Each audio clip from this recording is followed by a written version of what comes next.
How are we doing, ladies and gentlemen? Oh my goodness.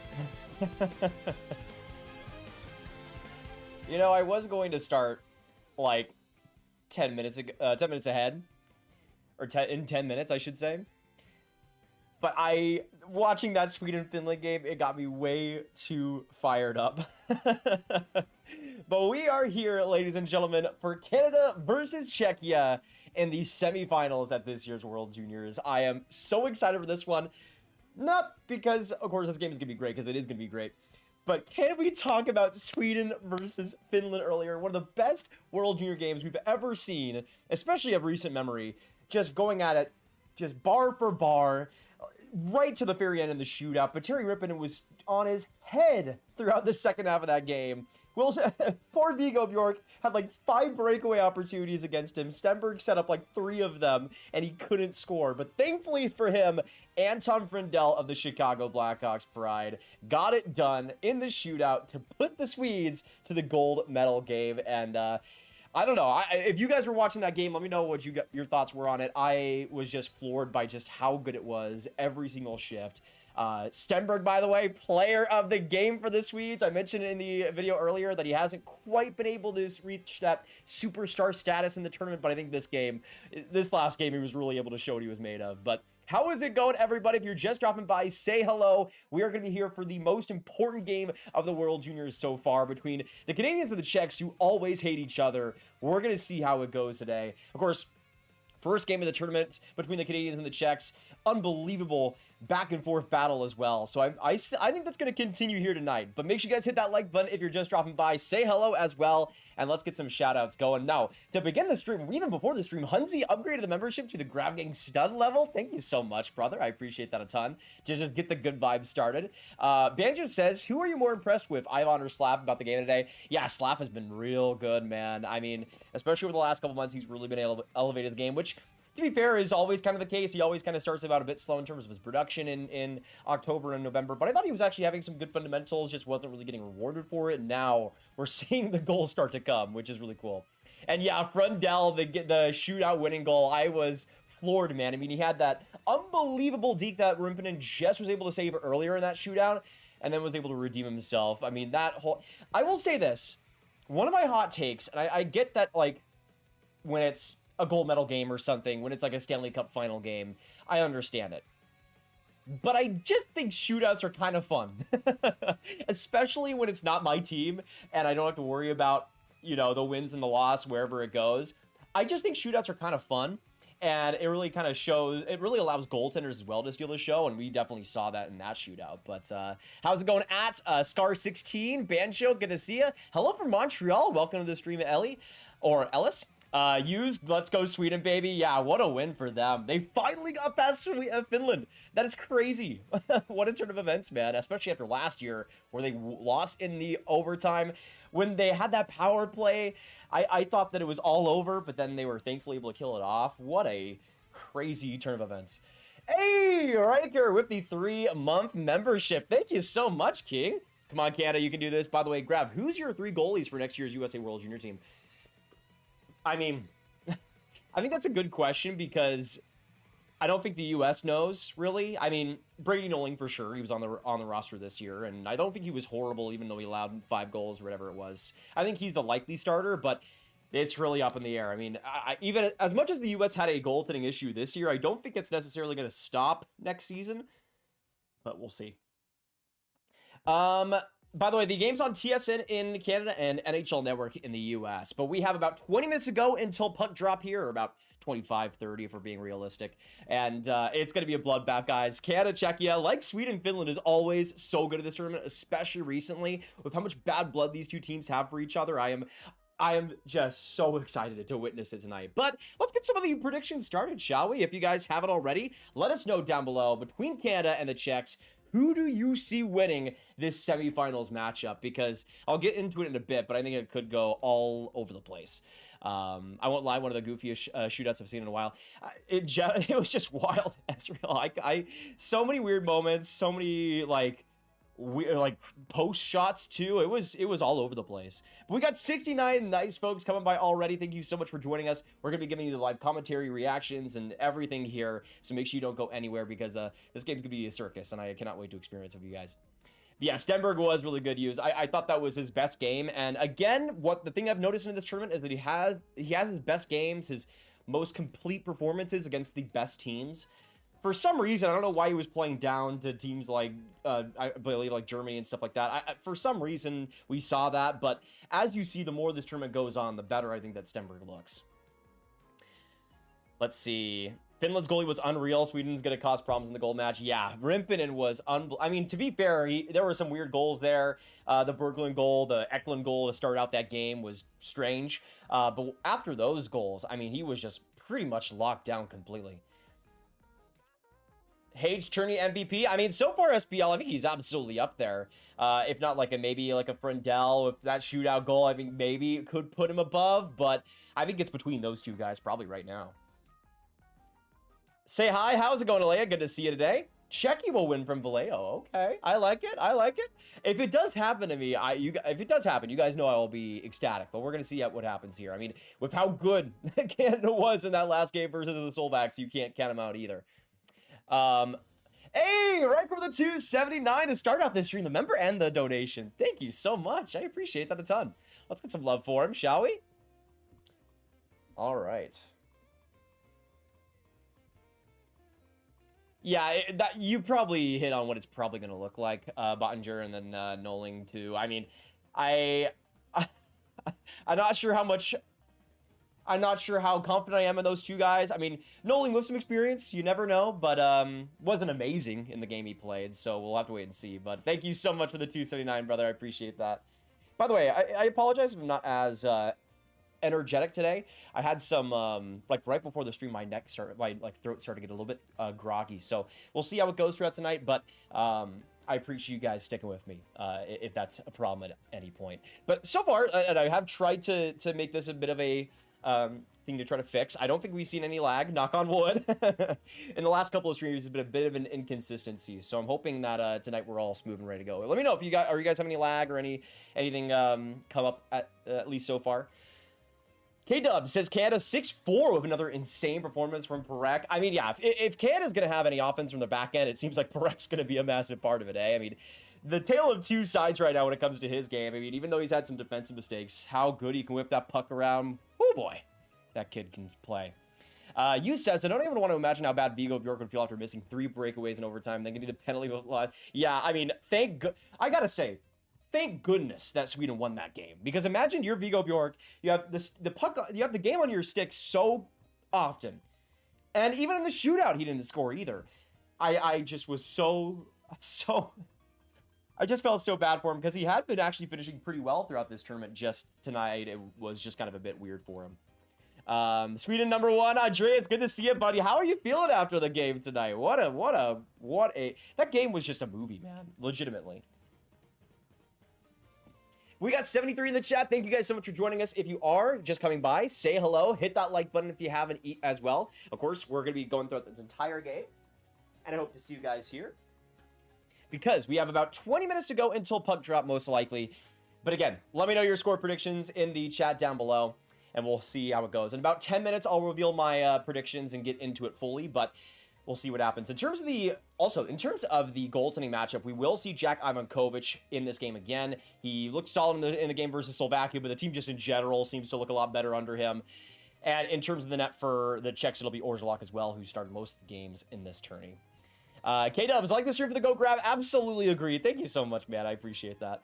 But yeah, as we get into this game and get into things to start out, I do want to mention that today's stream is sponsored by Polymarket. We'll just be mentioning it here at the start of things, but when you go through Polymarket, it's the best place to trade during live NHL games, as well as future NHL games as well. We had a lot of games for the next couple of days. One that intrigued me a lot was the Islanders versus Devils, by the way. Schaefer with that massive 2-goal performance. The Islanders have been a bit inconsistent. The Devils have been a bit inconsistent. And right now, the odds are pretty even, between 51% and 54%. Now, foolishly, I did actually pick the Devils in this game. And if you put $20 down, you get 37 there. But in terms of the odds there, I'm pretty fascinated by that, because New Jersey's actually looked a little bit better these last couple couple of games. So we'll see if they're able to stretch something together, finally looking a lot more healthy. So that's a big reason why I'll be predicting them in that one. But the Islanders have been a bit inconsistent on top of things. So that game I'm really going to be looking out for tomorrow, though the gold medal game will probably steal the attention away from it a bit. But in terms of in terms of my pick there, I'm pretty confident about it. We'll see how it actually ends up going. But at 51%, I think those are pretty good odds for the Devils at this point. But the best part about Polymarket, in my opinion, is just how easy it is to sign up. We have the link in the description there, and if you download the app, you'll get $10 free if you use promo code GRAV with no deposit required. And also for Polymarket, there's a big queue to sign up, but if you use my code in the description, you'll get easy free access instantly and be able to join the app no matter when or you sign up or click the link or anything like that. So use promo code GRAV to get started today, and we'll hop now into the score predictions because oh boy, I've been going back and forth. I mean, I knew that I was likely going to be streaming this game instead of Sweden versus Finland, which I don't know if I should have. Maybe that Sweden-Finland game was the game to stream. That was just a roller coaster, but I think this game could also be great. But getting into what I'm thinking today, because the Czechs have knocked out the Canadians twice in a row. They, in that first game, kind of let it go past them, but I think that was kind of a goaltending issue for them. And I think since then we've seen it shore up just a little bit more. But you've seen guys like Adam Juracek, Thomas Galvis from the back end. Radi Murka is back on that defense. On the forward group, you have so many weapons that have really been clicking so far. So to me, when I look at the Czechs, they're not an easy out. And they've proven that over the last couple of years. But also Canada has really gotten better. I mean, they're in a similar spot, I think, to the Swedes, where every single game they've played, it feels like they've been building on momentum and getting better and better every single game. So we'll see if that's able to continue here, but after a walloping of the Slovaks in the quarterfinals, they certainly have the momentum here. And for the Czechs, I mean, the Swiss were a hard out, but they weren't necessarily dominant in that game by any means. So if you're just going off of who has the more momentum, you'd probably go for Canada in this game, especially with Ivan Kovic and how much that team has rallied behind him in net. So that's what intrigues me the most about this. Ultimately, especially with the knowledge that Sweden is going to the gold medal game, I have to stick with my guts, ladies and gentlemen. I have to stick with my guns because in my original World Junior Predictions video, in the gold medal game, I predicted Sweden to face off versus Canada. And even though I think the Czechs have a lot going for them, the big thing that I think will continue to be a bit of a weakness is that goaltending. As much as the Czechs play such a stingy game, I just don't know if they have that elite goaltending to back it up, especially versus an offense like the Canadians. And I just don't, I'm not quite as confident as maybe I would have been like last year for as an example, when they when they had stalwarts in net, like a Robel, for example. This year they don't quite have that. That's a big reason to me why I think the Canadians will end up coming out on top in the semifinals and facing the Swedes in the gold medal game. As for a score prediction, I think it's going to be a bit all over the place. Not as crazy as the first matchup between these two, and it was like, what, 7-5 or something crazy like that?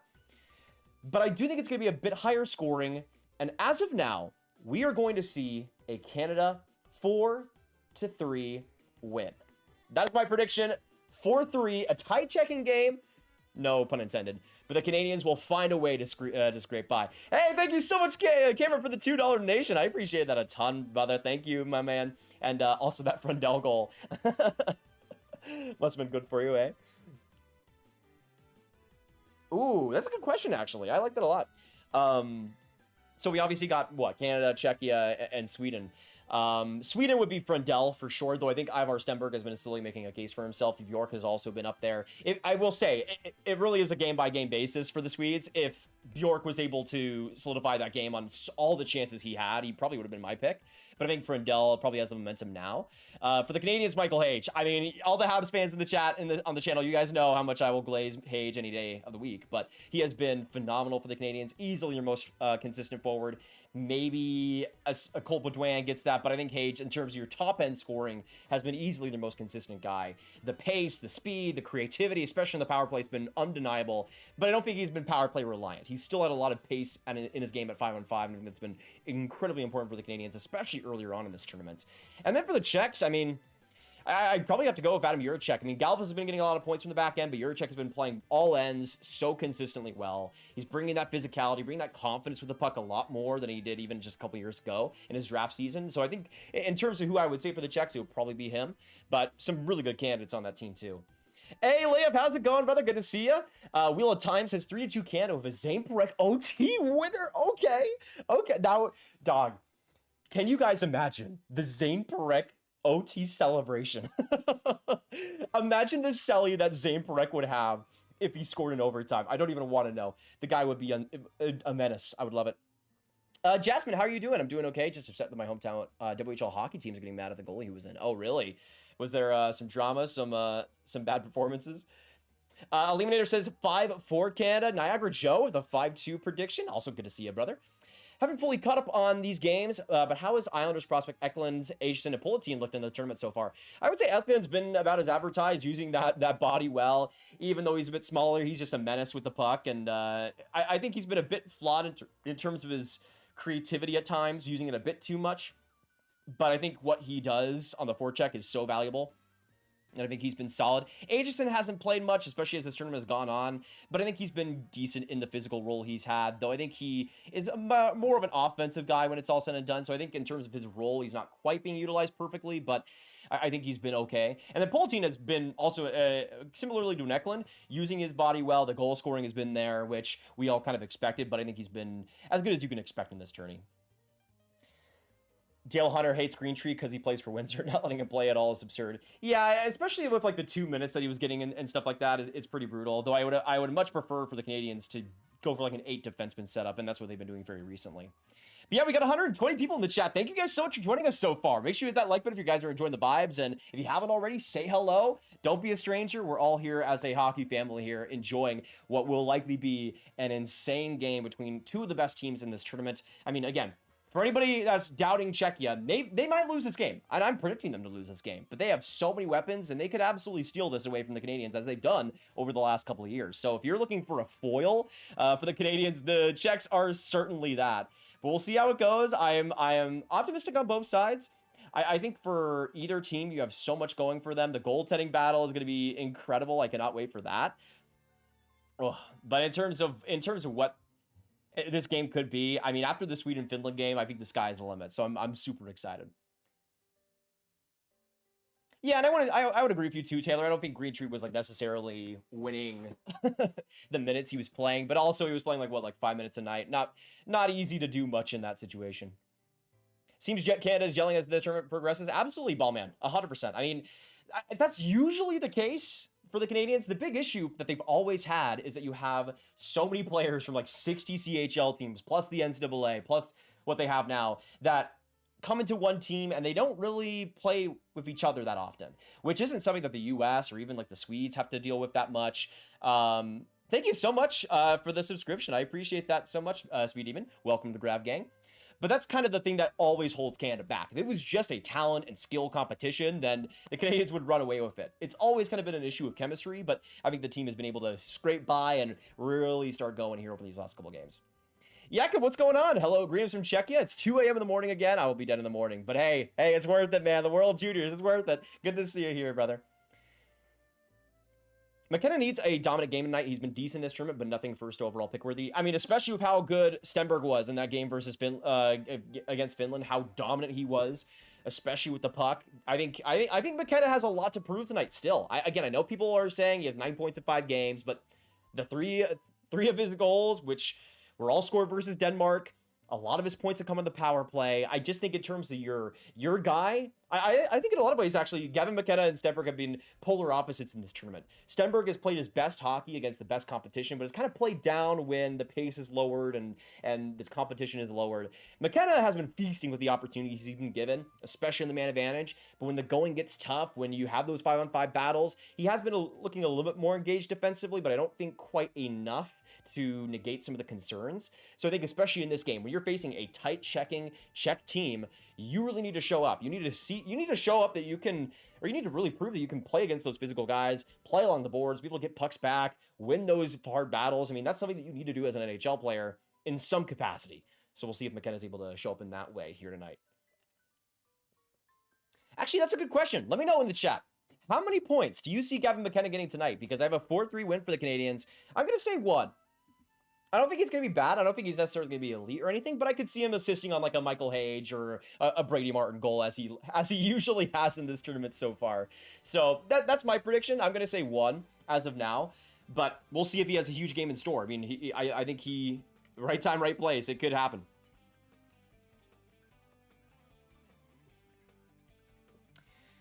Let's see. What team do you think the majority of your channel roots for? I mean, it's a pretty even spread between U.S. and Canadians in terms of the geographics.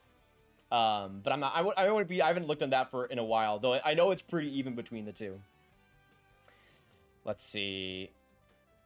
Do you think Galvis or even McKenzie get any draft looks as this draft as overagers? I think McKenzie is a lot more likely just because of the size difference, Hunter, as sad as it is.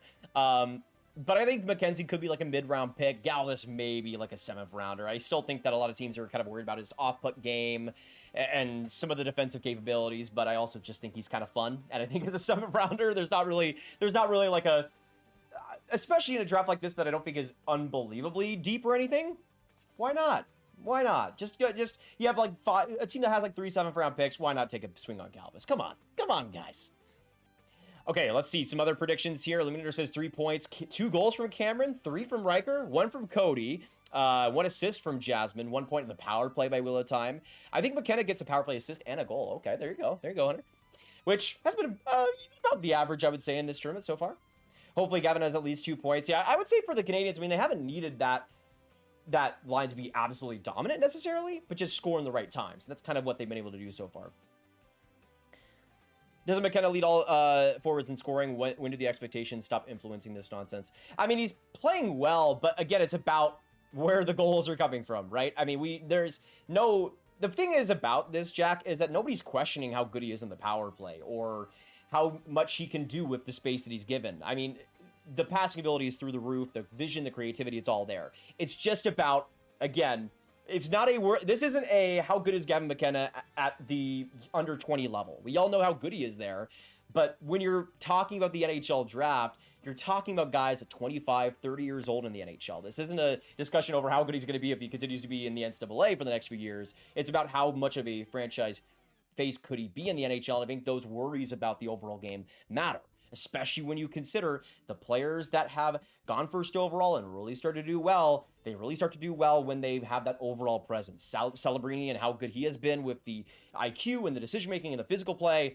When you compare that to a Lafreniere, who's pretty invisible, not much of a battler, makes the most of some of the opportunities he's given, but doesn't quite give you that much more. Now, I'm not comparing McKenna to Lafreniere. I think Lafreniere is a shade below in terms of the talent they've been given, but you get what I mean, right? I mean, in terms of what you want to see that complete player out of him, out of anybody that you're having as a first overall pick, and that's kind of the thing you're weighing, right? But I don't know. I still really like McKenna. He's still absolutely a top 3 guy for me. It's just when you want that cornerstone piece, it's the question about those other issues that come into play.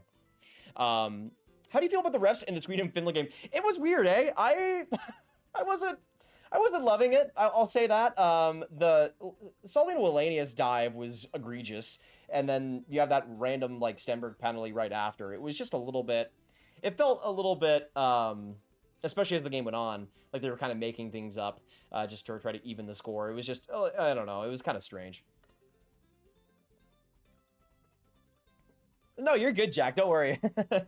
I just wanted to give you some like context in terms of what McKenna brings, because yeah, I will say too, like if McKenna was an undrafted guy, you know, that was his age and doing what he's doing and didn't have the expectations heading in, then absolutely yes, I think he's been good considering the tournament he's had, 100%. But again, I do think the expectations do come into play when you are as hyped as he is. But at the same time, my job as a draft analyst is to try to take all of that out of the equation and just look at who he is, what he could be with those weaknesses and strengths, and try to decide what he could be in the future. And I think he's shown exactly what he will probably be in the NHL. A really versatile, power play reliant, pass first type of player, somebody that can be a wizard with the puck on his stick, make that quick pass that just executes a highlight reel goal.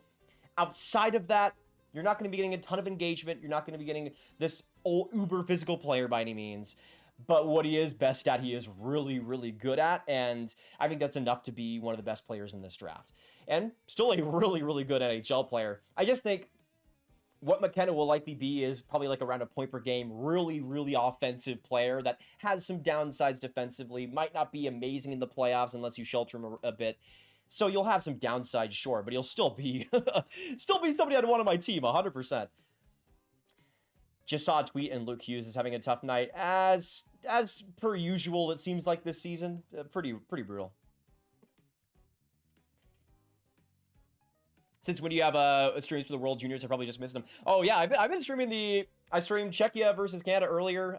We also did Sweden versus the US as well. We're doing a few, Jake, but it's good to see you here tonight. I don't know why it's not being pushed out to more of the subscribers. Are you guys able to see that or not? I don't know, but I'm glad you're here, brother. It's good to have you.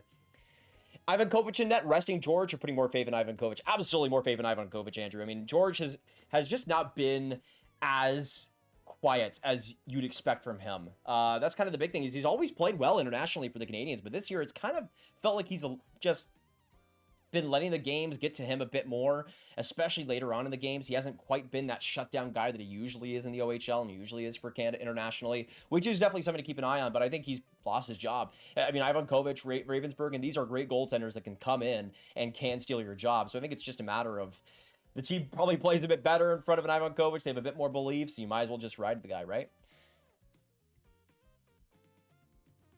The Finns had their chance to win that dang shootouts. Yeah, Bran, it was brutal, especially on that power play in overtime. I thought Finland was going to win that game when that penalty happened, which crazy that it ended the way it did. I thought Sweden was dead in the water, but they found a way to get it done. But yeah, we have a couple more minutes to go until this game between the Czechs and the Canadians start back up. If you haven't already, hit that like button, subscribe if you haven't already, and drop your score predictions in the chat down below. If you guys haven't seen already, I predicted 4-3 Canada to win this game, to go on to the gold medal game versus the Swedes. My prediction all along was Sweden versus Canada at the World Juniors to finish us off in the gold medal game, and I'm sticking with that prediction here tonight. We'll see how it goes. Personally, I think McKenna is going to end up like a slightly better version of Trevor Zegras, thought anyone. I mean, probably not that wrong. Yeah, I mean, I think he's like a mix, but he's like in the middle between like a Trevor Zegras and a Nikita Kucherov, which two pretty good players. One is a little bit better than the other, to underestimate things. But I think that's kind of what you're getting. I don't think you're getting that Celebrini, Bedard, franchise-changing face, but you're getting somebody that with a really good physical centerman can do some real good stuff. So I don't know. Look at Brady Martin, for example. Like if you have him as your center alongside a Gavin McKenna, you're laughing. That's a great pairing together. So I think he will still be like a first line forward in the league. It's just a matter of franchise facing. I think he'll be a very, very good, maybe even elite player, but not quite like that franchise #1 guy. And granted, I don't think anybody in this draft is at that level either. So it's not an indictment on McKenna. It's just what this draft does have at the top. It's very balanced, but I don't think it necessarily has that #1 guy you need to tank for. Hi, Grav. What do you think about Oliver Kapanen's tied goals for rookies? Yeah, I mean, Demidov is a wizard, man. Hey, thank you so much, Cameron, for the 5. I appreciate that. Actually, let me get you as the last donator. I forgot to do that last time. My bad.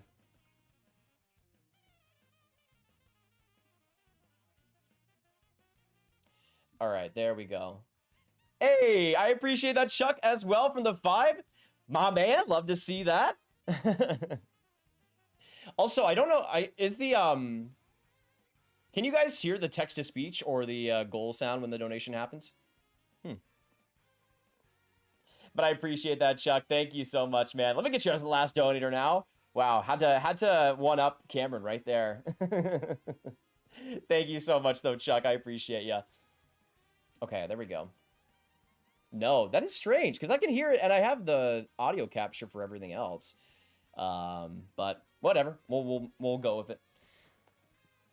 Brady Martin has really impressed me in this tournament. He's just always in the right spots, keeps his game simple, knows how to strengths and plays to them. Yeah, that's a pretty good recap of Brady Martin as a player. He is just a very simple guy at the end of the day, but knows exactly, like he knows his limitations very well. And that's maybe something that I didn't do a very great job of calculating last year. I had him a bit lower than he went drafted. But it's not necessarily a player that I'm pining to have, but is still a very important piece on a great team. watched your last game for the first time and really enjoyed it. Go Canada. Thank you, Pat. I appreciate that. And good luck to the Canadians tonight. Good luck to all my Canadian viewers, my Czech viewers here. We'll see how it goes. I think it's going to be an absolutely brilliant game. And I will be floored if you guys will stick with us today and experience it with me. Because I think it's going to be a good one. Very good one. Hey, Lay with a 10. Thank you, man. I appreciate that. Oh, brother. My man comes through. Also, can you guys even hear the music or anything? It's very strange.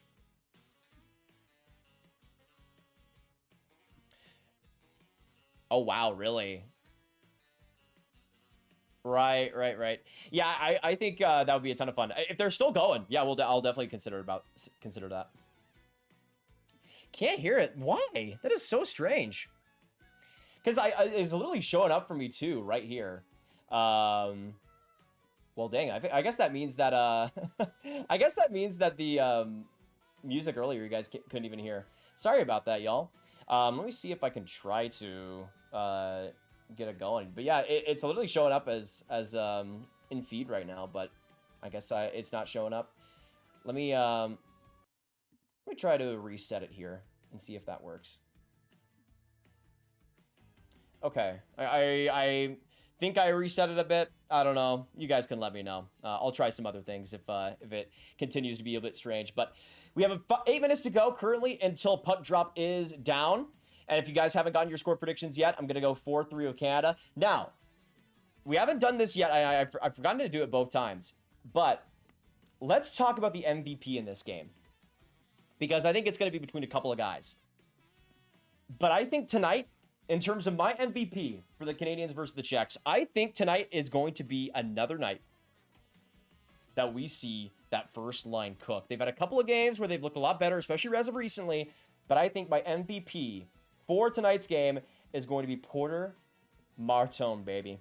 I need him to come through, man. My World Junior Fantasy team is in the gutter. I need this speed. I need this. I think Porter Martone is going to have a lights-out game, get 2 goals tonight, and get the game winner in the end. I think he's been a bit pedestrian for what he could be in this tournament. Hasn't quite been able to be as noticeable as he could be, but I think tonight we're going to see him just be a beast all around. But let me know, who is going to be the MVP tonight? Who is going to come up in the big moments? I think Porter Martone is going to make it happen. Oh, first quarter right now. Okay, good to know. I'm sure this has been asked, but we'll be able to... No, it's pure reaction, P-Dog. But it's on TSN in Canada and NHL Network in the US. How has the goaltending been for Canada so far? I have only been able to catch the Latvia game for them. George has been a bit inconsistent, and I think Ivan Kovic has shut the door well, though in those games that Ivan Kovic has started, the actual attack of the other teams wasn't very threatening. So this is really gonna be the first time that I think Ivan Kovic is truly tested, and we'll see how that goes. I mean, the Canadians have played a lot better in front of Ivan Kovic, and George has kind of gotten the short end of the stick, I think. I have to watch my favorite prospect play my country tonight. Yeah, well, we'll see if Mirka cooks. Aitchison has been getting lots more playing time as of late. What do you think of his performance? I think he's been as solid as you could hope for. I think a little bit early on had some pinches defensively that weren't amazing or anything, but I think considering what he has with his shot, considering what he has with his physicality, I think he could work perfectly fine in that bottom role. Let's see. Mirka, the MVP. Hage as the MVP from Brand. I like that. First round pick, I mean, not overall. If Ottawa had their first round pick this year, who would they take if you were a Sense Scout? Somebody with a bit more scoring, a bit more skill, because I think they kind of lack that a bit. But I would love like a. They would never do it, but an Xavier Villeneuve out of the queue, I would adore on the Sens. I think he'd be a ton of fun, bringing a lot of like punch up, getting their own Lane Hudson type.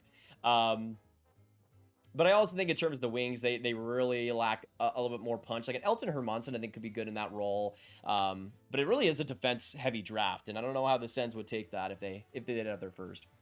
MVP will be Martin from eLiaminator. Okay. Will Luchenko get a point? Yeah, Zeno, it's good to see you. Luchenko hasn't scored a point yet in this tournament. I do feel like this is the time, though, that it actually works out. I mean, that fourth line has been a bit inconsistent considering how good that third line has been. So I think this could be a good opportunity to really show up. We got 205 absolute beauties in this stream. Thank you guys so much for dropping by. If you haven't already, hit that like button, drop your MVP in the chat, and yeah, let me get the application going here. Maybe that'll work. We'll see if that works. I tried to change how I'm streaming the music, so let me know if you guys hear anything. Peyton, hey Grav, what's your biggest disappointment this year? For me, it's the Winnipeg Jets and their massive fall from grace. Hellbucks looks out of sorts, and I'd love to hear your thoughts about their season. Yeah, I mean, Winnipeg would absolutely be up there. I mean, I don't think a lot of people realize they're like 5 games below 500 or something. Like, they've been awful. I think a lot of that, though, is the forward group just having so many weaknesses, especially towards the bottom. Like, the scoring outside of Scheifele and Connor has been basically non-existent. They're kind of missing an Nikolai Ehlers. I'm just going to say it. They've been missing him a little bit. I won't say anything further, but yeah, it's been pretty rough. Riker says McKenna as the MVP. Maybe Perek, P-Dog. I think McGinley. Oh, Perek. Yeah, McGinley has been real good in this tourney. Cardanzio, big fan of your channel from Brazil. Thank you so much. I appreciate that. Hopefully you're doing well, brother. Let's go. Fired up. Dub City. Absolutely. We are all fired up here today. We got 3 minutes to go until puck drop is here. And again, we're going to be giving you guys the live updates as it goes. I am so excited for this one. I am so excited. We are going to have an absolute classic on our hands here, folks. If you guys are ready, put some W's in the chat. Let's get it going. MVP is Juracek for the day. Okay, Richard, I see you. I could see it. I mean, he has a great opportunity to really showcase what he's made of here. The Czech team walking in behind Hunter. I did see that what if. That was pretty funny. This I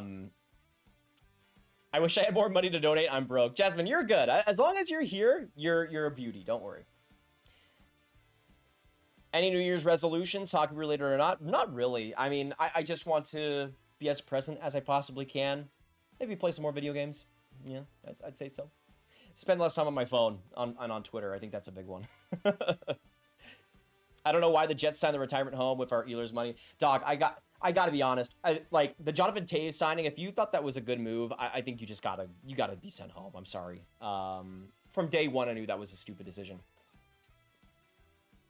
He hadn't played in multiple years. He wasn't even great when he stopped playing. Like the couple of years before he stopped playing, he wasn't good. He was just kind of okay. And I feel like they kind of got swept up with, oh, we got to bring the hometown boy back. But they just left a massive hole in their center group because of it. But we got to get that old great veteran. Anyways, I'm a Stars fan, so I'm not really like, I'm not splitting hairs for the Winnipeg Jets. I'm all right there in the bottom.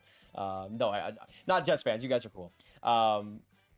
I think if Czech wins, but not gets it, I see a big time game from him. That would be awesome, Hunter. He's been real underrated in this tournament. Merkin needs to grow taller, only 6'6". True. Come on, guys. Just a little bit more. A little bit more. Come on. I changed my vote. Iggy for MVP. Chip off the old block. Okay, P-Dog. I like it. I like it. I think Iggy's going to have a good game. I think that first line in general is going to look very good. I'm still hoping for Michael Misa to really, really show up. He's had a good, nice couple of games these last couple of contests, but I think he's due for just that explosive game. So we'll see.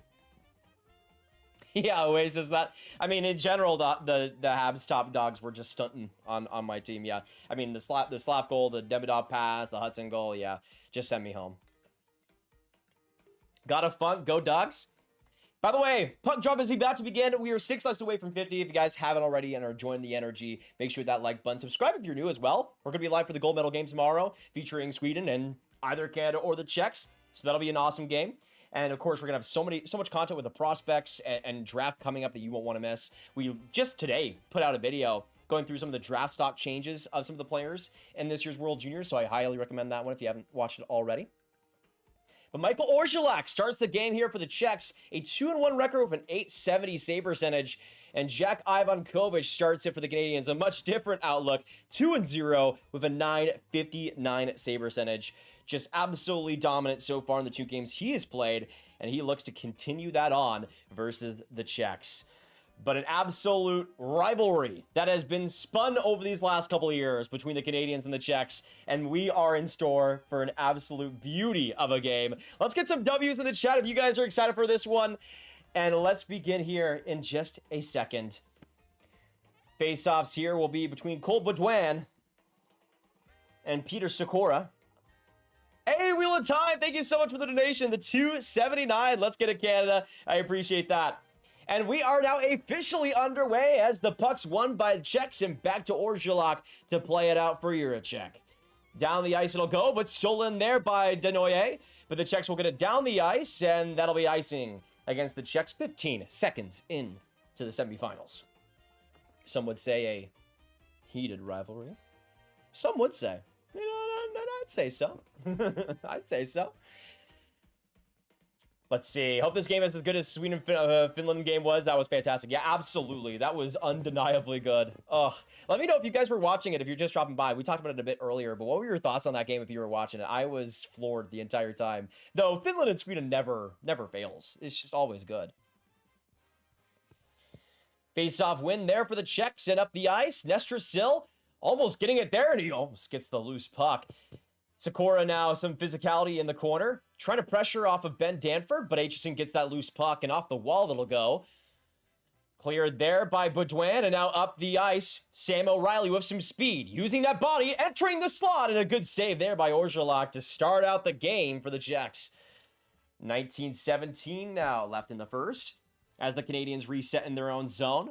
Perek with some magical moments over these last few games. Storms up the ice in transition. Finds the pass there to Martone, though pressured by 3 Czech defenders, and they're able to get it out of the zone. Good play there by Galvis, and back into the Canadian end. Good chance here for the Czechs, and a quick glove save there by Ivankovic. Able to keep it scoreless there. Both goaltenders tested with a couple of good chances so far. I just hope Ratty Mirka has fun. Go Canada. Yes, he deserves all the fun, man. Czechia replaced Russia's role in the tournament. They've gotten so much better the last several years. Absolutely, Andrew. They have been just a joy to watch in terms of their improvement in this tournament. Just so much fun. And I love their jerseys, too, so I appreciate that they're good. Jordan Betty, how's it going? Good to see you tonight. Did you see that picture of Brunik with his symmetrical chip teeth? I did. And he was lit up, too. That was the happiest picture he's ever taken. It was really funny. Martin now back to the middle. Finds Pejnika, and now up the ice. The Czechs will look to start the breakout. Good turnover there by Hage, and now for Ethan McKenzie back in his own zone. We'll find Brunik there for the outlet pass, and up the ice. Hage trying to find McKenna, but good squeak play there by the Czechs. And Stepan Hoch is able to get it into the offensive zone before taking an offsides. Canada versus Czechia, North America versus Europe, Maples versus Mountains, red, white versus red, white, and blue. Yeah, Jan, it's going to be a good one tonight. You know what? That got me fired up. Thank you for that. Nice work, bro. You got a future in broadcasting. Hey, appreciate that, Jay. Appreciate that a ton. It's been a lot of fun doing these game streams over the years. I haven't done it. I'm very rusty. This World Juniors is the first time I've been doing any actual game streams since like 2023 with the World Juniors. So I was a bit rusty heading in, but I think I've gotten my mojo back a bit more. Luchenko, good work along the wall. Still pressured, but still with it. Juracek on him. Back into the corner. The Czechs look to get it out here into the middle. Good pressure again by Luchenko on Juracek, but Juracek able to use that skating and power with his base to get it into the middle again. Hey, thank you for the subscription. I appreciate that, Pogo. Welcome to the Grav gang. Yeah, 2 minutes into this first, it's been a bit wait and see so far. Good pace of the game, though, as we kind of expected. But let me know as well. We've done the MVP, the score predictions as well. But I want to know for you guys, who do you think scores first in this game? You know, I predicted McKenna to get an assist earlier. I think he's going to assist on a Michael Hage goal tonight. Quick shot there by Sikora. Rebound there for the Czechs. Nestor Silva rebound there, but he can't get it through. Oh, what a chance for Galvis as well. But Ivankovic able to keep the Czechs off the board. Now Baudouin, some special skating, but icing against the Canadians with 17-18 left. Ivankovic facing a flurry of chances there. What a transition play by Galvis to set everything up, and he's almost able to finish on it. My goodness gracious. That pairing of Verhoff and Karels looked really, really good against the Solvax, but allowing a bit of a pressure there into Ivankovic to start. We'll see, though. But again, let us know who you think is going to score first. Galvis and NestorCell almost did for the Czechs. Oh, boy. Czechia wins another face-off here. Quick shot there. Another opportunity, and a big save by Ivankovic to start. Oh, man. Adam Banach, a couple of opportunities there, right and close in the slot. Not able to convert, though. He'll come back up again, though, with some speed. Trying to get around Sam O'Reilly. But Duan, though, gets the stick on the puck, and right back into the neutral zone it'll go. Mirka will score first. Trust me, he always appears when his team wants him the most. Mirka Enjoyer saying that Mirka's going to score first. I'm a bit surprised by that. Just a bit, though. Do you think McKenna will sign with Winnipeg if he gets drafted there, or will he go back to college? I mean, I think no matter what, I think he should go back to college. I don't care if he's first overall. I don't care where he goes. I think he should go back to Penn State next year to just truly dominate. And that's not even a decision to me as of yet. I mean, maybe if he dominates the second half, but he hasn't really shown dominance in the NCAA yet, especially at 5-on-5. So I would look for him to go back either way. But I don't think he would not sign a Winnipeg. I don't think he's that type of guy. Especially since he's from the Yukon. I mean, not exactly like lavish lifestyles or anything most of the time. Again, gets work along the wall. Now he gets it to Perek on the blue line.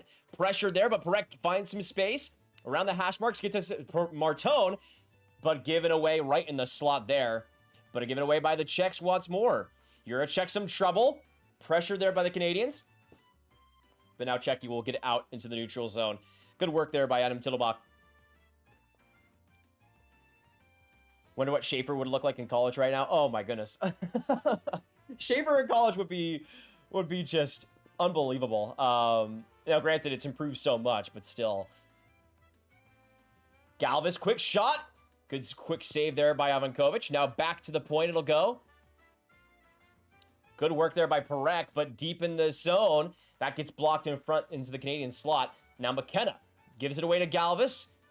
And that'll be offside, I guess? I don't know what that was. I'm going to be honest with you. Actually, one thing I haven't mentioned yet either is that during the intermissions, we haven't usually done much for the intermissions, but today I want to do something a bit differently. So during the intermissions, we're going to actually be playing a couple of Sporkle NHL quizzes. So one that I have lined up is actually points of players throughout this year. So we'll be going through that a bit and having some fun with some of the quizzes there in the intermissions, and you guys can obviously help me a bit there. Or see me or watch me be stupid. Probably both. But we're going to have a little bit of fun with that in the first intermission, so I'm very excited for it. I just wanted to spruce things up a bit, because as you guys know in the intermissions during these streams, like we obviously talk and have a lot of discussion, but not like anything that's like super duper fun or anything. But I wanted to make it a bit more interesting when the intermissions come up, because we obviously don't have a game to talk about. Brunick, pressure there by NestorCell. Back to the slot it goes for Chihar, but not able to get that pass across. Now coming up is Denoye. Trying to get that saucer pass. Oh, clipped down by Brunick, but not on net. And the Czechs will get the possession here with Mirka getting to that puck first from the corner. Line changes for both teams ensue. And we'll get back to a pace here in a second. Hey, Jasmine, good to see you. And we'll see you in the next one. I appreciate you hopping by. Oh, hand pass. That makes more sense. Only OGs remember the days when Grav used to play Among Us after the game during the streams. True. We need to bring it back, baby. We need to bring it back. Yeah, let me know. How many points do you guys think Schaefer would get in the NCAA this year? Because again, the NCAA has improved, but from what I could tell, and this isn't like official information or anything, but he likely would have gone to Hockey East, like a BC or something, or like a BU. I think he would have had at least like 50 with the way he plays, man. Perek, quick shot, good save by Orgelock right into the chest, and he'll cover it on the Canadian second shot of the game. Yeah, I would say like I would say like 51 points for Schaefer in like a freshman season in the NCAA, which by all accounts should have been where he went. Like It's actually insane how good he has been, and how much he's been able to just defy all expectations. There's no Celebrini in BU, so not as many. But also, again, it's the level. I mean, BU hasn't been fantastic by any means, but they still got an Iserman there. They still got a Bednarik. They still have some options. They have a Bumadine from on the point. So it wouldn't be... Well, you wouldn't have no resources. What if Schaefer went to Penn State with McKenna? Well, every game would be like 6-5. I'll say that. Thank goodness it didn't happen, though. I'll say... that's what I'll say. Like 1.5 points per game. Yeah, I could see that. And if they were to go to like the Frozen Four or something, I guess 50 would be around that-ish. Maybe a bit more. Let's see. I know it's shocking. I like Ratty Mirka. So hard to tell. Yeah, I couldn't have ever actually told that. Not until you told me, actually. Yeah, again, I got 4-3 Canada for my score prediction. Oh, man, I still am not over that Sweden-Finland game, guys. I still can't even believe that is something that happened. There was a good chunk of that game where I'm like, okay, Finland's going to come back in some way, and they always do. If they are within a goal, they are just undeniable. They will always find a way back. But I'm still so shocked. That power play and that overtime looks so bad for a 4-3-2. And then just the opportunities and the shootouts, man. Ugh. Oh, my goodness. I couldn't believe it. But I am very happy for the Swedes that they actually got past the semifinals and got past the semifinals against the Finns of all people. Because they've been needing something like that. They needed a mental victory on top of the actual one. Bad giveaway by Reed. Quick strike there, almost. Man, that was a great opportunity for Adam Novotny. Just not able to get it on net. Reed has been a bit shaky. I'm still not Oh, correct. Bad giveaway. Now Novotny gets it again, but offside, thankfully, there for the Canadians. And we'll get a reset here. I was literally about to say that I still don't think that Reed and Perek pairing is ideal. Because nobody's really playing defense on that one. I mean, Reed tries, but I don't know if he's super successful. But it is a fun pair. You got to hand it to them. CBJ or the Sens? Which do you think is the better team for me to cheer for here in Brazil? Neither? like Cardancio, I'm gonna be real honest with you. Like, those are not ideal teams to be choosing from. I'm sorry to the Sens and Blue Jackets fans here, but like you guys could probably agree. Like, yeesh, it's not been a great go for them recently. But I would say like Columbus has some interesting options. But they're also a team that kind of limits themselves offensively. Oh, Verhoff in a good spot, trying to find McKenna, but giving the puck away there in the slot. And the Czechs are able to get it out. Carroll's off of the body of Hage, and now he'll go up. And Brady Martin now enters the zone. Big hit there on Juracek, but he's able to stay with the puck. Give away to Hage, though. Right there. Can't get the shot away. Really good play there by Jacob Vibiger. And he's able to erase the shooting opportunity. Hage, what an opportunity. What a chance. What a chance for him. Just 9 minutes, only 8 minutes into this game. We've seen so many stoppages so far that it feels like it's been going on forever, but we're only 8 minutes in. Or 8.5 now. Quick shot by Aitchison. That one absolutely rifled wide of the net. And that'll go to Baudouin. And this third line for the Canadians continues to cook. Unbelievable these last couple of games. You had the, what I believe, Samuel Riley hat trick against the Slovaks. Just so much going for them in terms of their synergy. We'll see if they're able to continue it. Sikora off the wall. Back off a Mirka shot. Good save by Ivankovic. Galvis able to keep the puck in. Great skating there. He'll shade off of O'Reilly. Back to the point for Sikora. Broken stick. Now for Mirka. He'll keep it in. Using that body and frame. Trying to barrel through. And now Nestor still along the boards. He'll get it to Sikora. Or Polity now back to the point. He'll go for Galvis now. Reset here for the Czechs. Galvis looking for the shot. He gets it. Blocked, though, there by Sam O'Reilly. And the Canadians will find a way to get it out. Oh, boy. Galvis was looking for that shooting chance and almost got it. Hey, Austin, good to see you in the chat. Hit like, everyone. Absolutely agreed. If you guys are enjoying the energy, stick with us here today. We got 130 beauties in the stream right now. This has been a good game so far. Highly physical, though. A lot of traffic in the net front. Both teams playing very stingy, not allowing either team to get much going.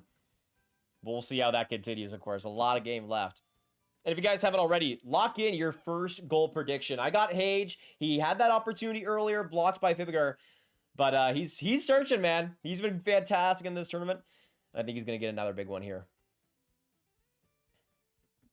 RyanM should have been born in Canada. Yeah, just imagining like a Ratty Merca name in Canada. Like from we know that the WHL has some wild names. So maybe he's from like Brandon or something. Oh, man. Oh, man. Curon almost got a golden opportunity there off the deke, but just was able to get knocked off the puck. Now the Canadians come right back up. Storming is Brunick trying to find a pass in front. Rushdie right there looking for it, but just wide with the tap in. Oh boy. Good little sprint play there by Brunick to set up that opportunity. But now back in the Canadian end, Ivan Kovic here as the Canadians will get a reset. Still thinking of that Wenberg extension. Yeah, what do you guys think about that? 3 years at what, 6 million AAV?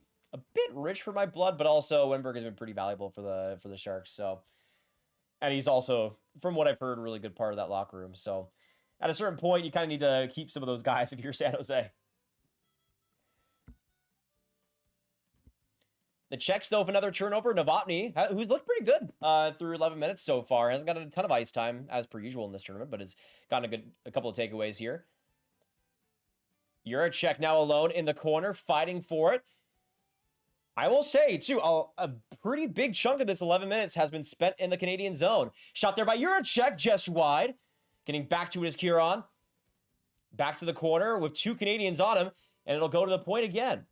Good work by the Czech forecheck. And again, it'll go to the corner. Curon now behind the net with a couple guys on him. Gets it around. Kabisa, not able to get much on it. And now Fleecegerald back in his own end. Hage, turnover there. Risky pass, but he's able to find Reed on the other side of the ice. And now in the middle, it'll find Juracek, or to Merca. Now for Curon. He'll get a quick shot there, just wide. Czech still with the puck, though. Nice little play by Dransiak. And Galvis again with the puck. I mean, the Czechs are doing a good job hemming the Canadians in their own zone, keeping it physical along the boards, winning these loose board battles. You got Shihar there, 2 guys on him, still able to find that loose puck. But Aitchison gets some space there.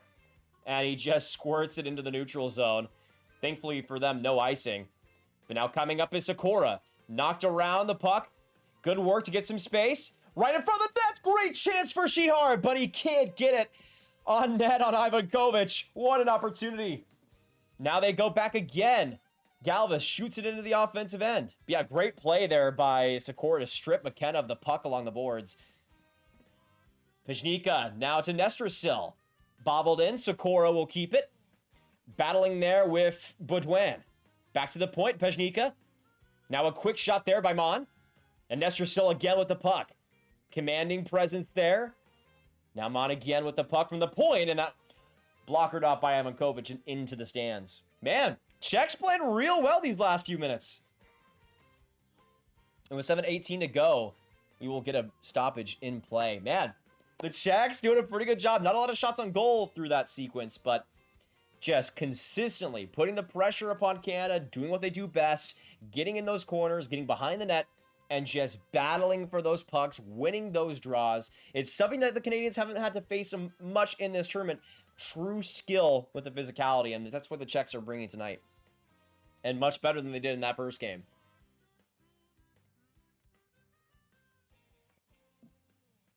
Austin, why are we listing presidents? What's going on here?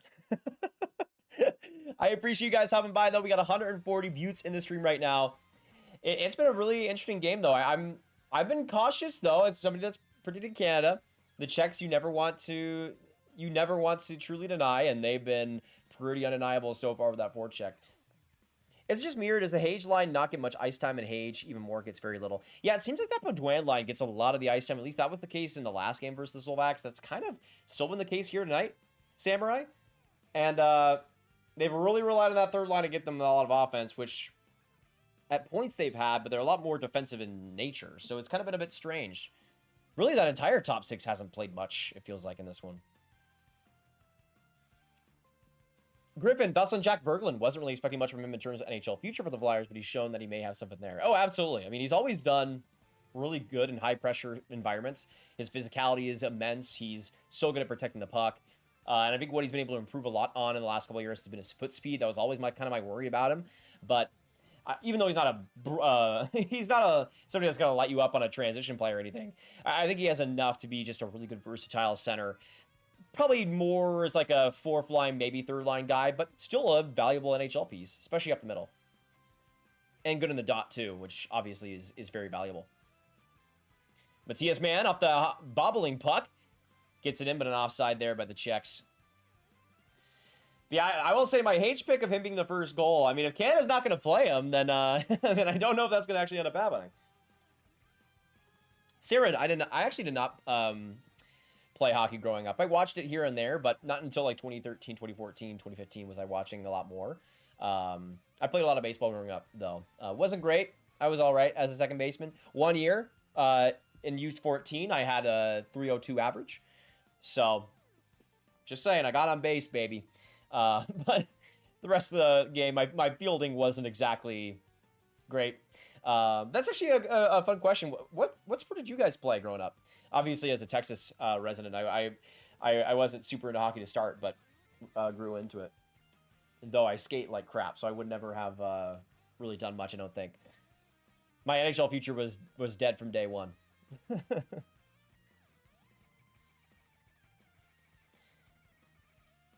Politino up the ice. Good little play there. Trying to get the opportunity was Curon, but couldn't get the shot off. Right in the slot. Man, that was close. Oh, stoppage here. Is that a penalty? What a chance, though, for Curon again. He's been buzzing in this game, the Avs prospect. I actually go to school with Denzel Matejchuk's brothers in Southern Canada, and they're definitely going to be prospects to look out for the next 4 to 5 years. Yeah, I mean, Matejchuk's kind of been something that's proved me wrong. He's been kind of all offensive in the NHL, but he's found a way to make it work. Oh, is that goalie interference on Tomasz Politin? That's what I think got called here. And it would kind of make sense. I mean, he kind of did barrel right into him. Still concerned about how Mirka will fit in the Sabres defense, but I guess we'll see with Dahlin, Power, Byram, Kesselring, and Samuelson rebounding. Yeah, especially Samuelson. He's been real good this year for no real reason. But the Canadians now go on the power play. After the Czechs had such a good sequence here of pressure and potential, a power play comes up here for the Canadians, and on the man advantage, an opportunity to strike this game wide open. Power play for the Canadians first in the tournament, hovering at 47%, and they win the opening faceoff with Zane Parekh right on the blue line, finding Hage. Looking in front, but finds McKenna on the other side by the boards. McKenna now back to the blue line for Ginla, trying to find streaking Hage, but a bobble there off the block, and now back to their own zone. They'll be forced to go out. This Canadian power play, though, you don't want to put them on the man advantage. That's where a lot of their potential has been. Hage with some speed, in transition, shoots it around and dumps it to McKenna. He'll do the same, but not a lot of mustard on that one. But Parekh, a great keep off the check dump, but good block in front by... Oh, wow, really good block in front by Novotny. And he's able to make it happen. Oh, Reshny, great chance in front! What an opportunity! The puck is still loose! Parekh the chance! Saved by Orszalak! Chaos in front of the Czech net, but somehow the puck does not go in. I don't know how they didn't score on that. Holy crap. What a feed by Reshny. Orszalak, the save. Hage absolutely denied by the stick of Orszalak. And this game stays scoreless. Oh my gosh, man. My Hage first goal prediction is in shambles, man. Oh, He's had 2 great opportunities and just hasn't been able to capitalize on them. But 1:06 to go on the power play. The Czechs get the face-off win, and into the Canadian bench it'll go for the whistle. What are your guys' thoughts on that, man? Hayes the opportunity. I think that was Martin with the opportunity as well after that. What a save by Orgelock to keep this game 0-0. Unrelated, but I'm the only one who finds Canada socks extremely ugly. Yeah, I think you are actually, Patriot. I think they're pretty fun. Might as well have a little bit of fun with it, and I think it's unique. I don't think it's perfect by any means, but I think they... Oh, Misa, a bit of trouble there with Sakura. Good work by the top unit here by the Czechs to get the puck and waste some more time there. 42 seconds now left in the Czech power play, or in the Canadian power play. Coming up the ice, Luchenko to Misa. Looking for a pass here from the corner. Back to the point, it'll find Perek. Perek, right there. Back to Mortone, to Perek, to Misa, in front of the net. Big chance, big opportunity, and Aginla, the first goal of the game. Striking on that chance by Misa, and he makes no mistake with the open net. 1-0, Team Canada. Iggy gets it going. What was it? Well, was it Wheel of Time? Who else predicted that? What a banging goal there by Aginla. Perfect place at the right time. Good work there by Misa to create some separation. And Aginla, the tap-in goal. Love to see that on Misa, man. He just continues to come through in those big moments. Aginla, at the perfect time, is able to capitalize. And it is 1-0 Canada. That's how you draw it up, man. You get the pressure in front of the net. Make it work down low. And Aginla makes no mistake there. Alex, how's it going, brother? Good to see you. But yeah, that power play for the Czechs. Brutal timing by Politin, the goaltender interference. They had all the momentum on their hands. And they give it all away there. But that Aginla goal assisted by Misa and Jet Luchenko. Somebody asked earlier if Luchenko would get his first point of the game. And I said yes. I thought, you know what, better time than never. And there it is. Still in the power play, was given the opportunities, and Luchenko is able to find the score sheet. I'm happy for him. But yeah, that's brutal timing by the Czechs, man. Brutal timing. They were having such a good possession first period, and then they just give all that momentum away. Has Michael Misa been one of the most underrated Whelming players at this World Juniors? I mean, earlier on maybe, but I feel like NHL players playing at the World Juniors are never as good as you'd expect. Like, they always have an adjustment because it is the junior level. Like, it's just different. But I think Misa, especially the last, 3 games, he's been, I thought, pretty great. Maybe not dominant, but I think he's had his moments, and he's been able to come through in the big moments, at least. But now the Czechs look to respond. Hotch in front, trying to find Novotny there, but good play by McKenzie, trying to find it out of pressure. And now McKenna up the ice. Finds Martin, and now Hage will get some space here. Separating back to the point. A couple of moves, getting around pressure. Great chance there by McKenna, but shot just wide. Oh boy, what a play there by Hage, man. Unbelievable. Almost set that McKenna goal up by himself. But now the Czechs come right back up. To the block with a quick shot there, and Ivan Kovic, the quick save. I will say, as much as the Czechs have looked good, Ivan Kovic looking even better in net, stopping everything that he's needed to. And with 3:39, we'll get another stoppage in play. There we go. What a hectic first period, guys. My goodness. Really hoping Joe Aginla ends up in Utah in June. Yeah, I don't know if Joe is as good as Tej, but man, Tej is one of the... And I talked about this actually last stream. Some of you guys one of you guys asked the question of who are you wrong about in terms of draft prospects, and I went through this whole spiel about how guys that are just pure dogs weren't guys that I was super high on years and years ago. But the more you watch hockey, the more you realize how much the game is won on the boards, how much it's won through physicality in so many ways, those loose pucks. And it's obviously still valuable to be the most skilled player on the ice, and you can still do as much as you can with that, but you always need to have just pure dogs on your team, in my opinion, that could bring speed, bring tenaciousness. Tej Aginla is all that. It's speed, it's physicality, and it's a great shot. And he's always in the right spots at the right times. And that's, I think, such a valuable thing to have. Also, forgot to charge my Mac. Let me get it. Let me get my charger going here. All right, we're back. We're so back. Yeah, what a feed there by Misa. And again, that's just classic TJ Ginla right there. About time needing to work for the Flyers. Yeah, considering who they passed up on, I would agree on that. Oh, seems like Martin got a bit banged up on a hit earlier. Having a bit of trouble with his shoulder, which will be an interesting thing to keep an eye on there, as that, of course, second line for the Canadiens has been one of their most important drivers to play.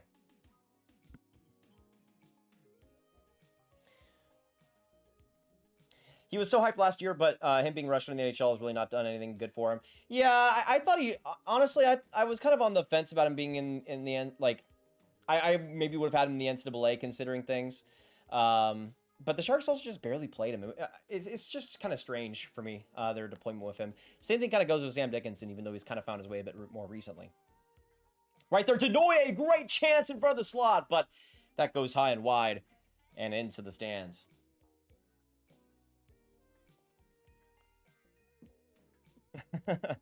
Brett, I'm not smart enough to do that. To have any of those in my inventory right now. Tej beast mode just like his dad. True. 100%. Oh yeah, that Denoye shot so close.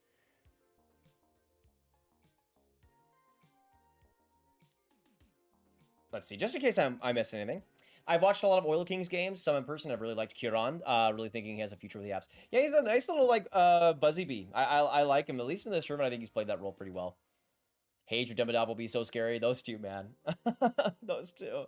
Oh, man. Oh, man. I'll be on cloud 9 if that somehow happened. If they put them together instantly. What a chance for the Czechs! And they score! Maximilian Caron ties it up for the Czechs! We were just talking about him! And he strikes! Tying up this game late in the first. Caron, who has been buzzing all night, is able to make his mark. Wow. Just a brutal play by Coots on the boards to turn that puck over. And a rebound there off of Ivan Kovic. Caron makes no mistake on the play. Quick little pass by Galvis to put it on net. And Caron just gets it under the pad of Ivan Kovic to tie this game up. 1-1. Oh, man. Just a clean board loss there by the Canadiens. And the Czechs are able to quickly strike back. My goodness. There we go. I mean, we were literally just talking about him. And he's able to get on the board here for Czechia. Which, considering how this game has gone, makes sense. It's been a blow after blow battle. Both teams going all out right now. 2:40 left in the first, and Caron's goal assisted by Thomas Galvis and Adam Banak. The now Porter Martone behind the Czech net, swerving around, passing it back to Verhoff. Now to Misa. Separation to Verhoff. Shot there. Opportunity in front of the net. Right there across. Another opportunity for Ginla. But he passes and, quite frankly, should have shot it. And the Czechs will get it out into the Canadian end. Icing there. And we'll get a reset here after the whistle. Man. Ginla, I think, probably should have shot that. Too cool of our hockey. How's it going, brother? Good to see you. Welcome to the stream. We got 140 absolute kings and queens here. Thank you so much for joining us. We're, by the way, 69 likes away, or we're 10 likes away from 69. So if you haven't hit that like button already, make sure you do so. Get us up to that nice number. And if you haven't subscribed yet either, we're going to be streaming tomorrow's gold medal game, bringing the energy as we always do. But if you guys are interested in the draft, hockey prospects, this is the best channel out there to be. We have constant coverage on the draft, on how these prospects are trending. And, of course, after this year's World Juniors, an updated draft rankings featuring my top 20 at the very least, potentially even top 30. So a lot more stuff to come, and I'm very excited about that.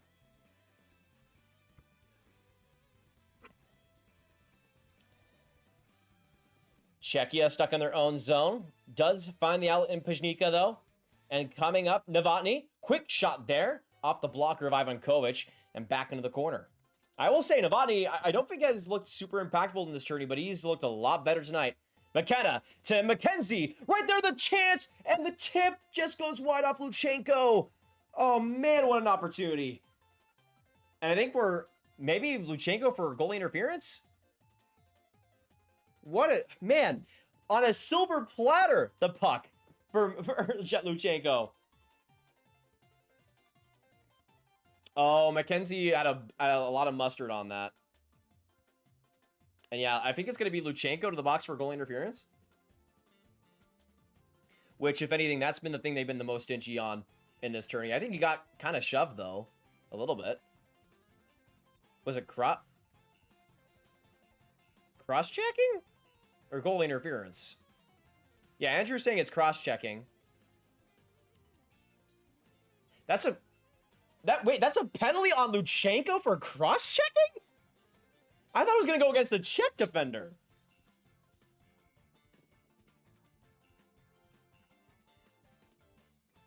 What? Wait, so you don't penalize Luchenko for goal interference, but you do for cross-checking on who?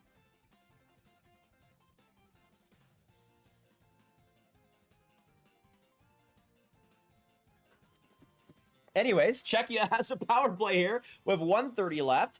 Sakura now keeps it along the hash marks, looking for a pass. Gets it down and deep, but thankfully Novotny didn't have his stick on the ice, or else that could have been a tap-in goal off the rebound. Novotny to Sakura, looking for the shot. Now Novotny again, loose puck, but not able to get it in tight. Sakura fakes the shot, looks for the pass. Now another shot there, good save. Off the shot of Kubesa. Kept in by Sakura. Looking for some space here. Shades off the defender. In tight, tip in front by Novotny. And another save there on Ivan Kovic. Wow. Novotny with some chances in this game. 30 seconds now left in the first period as the first power play unit for the Czechs comes out. Galvis dancing around. Gets into the offensive zone. Now Curon, who scored the game-tying goal earlier, gets it down deep. But Brunik there off the wall and down the ice. Big clear there for the Canadians. Czechs try to come up one last time there. 8 seconds now left as the Canadians get it out. Good little play, and that will end the first period between Canada and Czechia. I have some thoughts. I have some thoughts about that penalty. I want to know, was that a W or an L for the refs? Because I don't know. I didn't see the cross-checking. Did you guys see the cross-checking? Like, at all?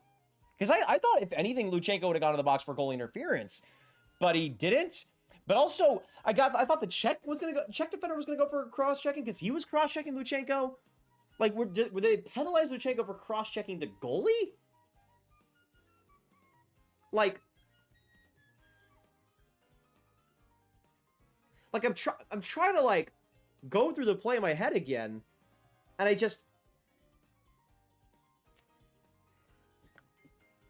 don't know, man.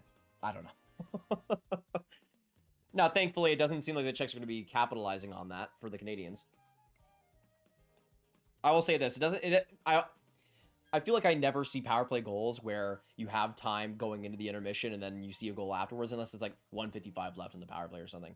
But with 17 seconds left in the power play to start out the second, I wouldn't imagine the Czechs scoring it, so it probably won't factor in that much. But even then, man, that's just rough. I don't even know how to rationalize that, if you guys even could, because I certainly cannot.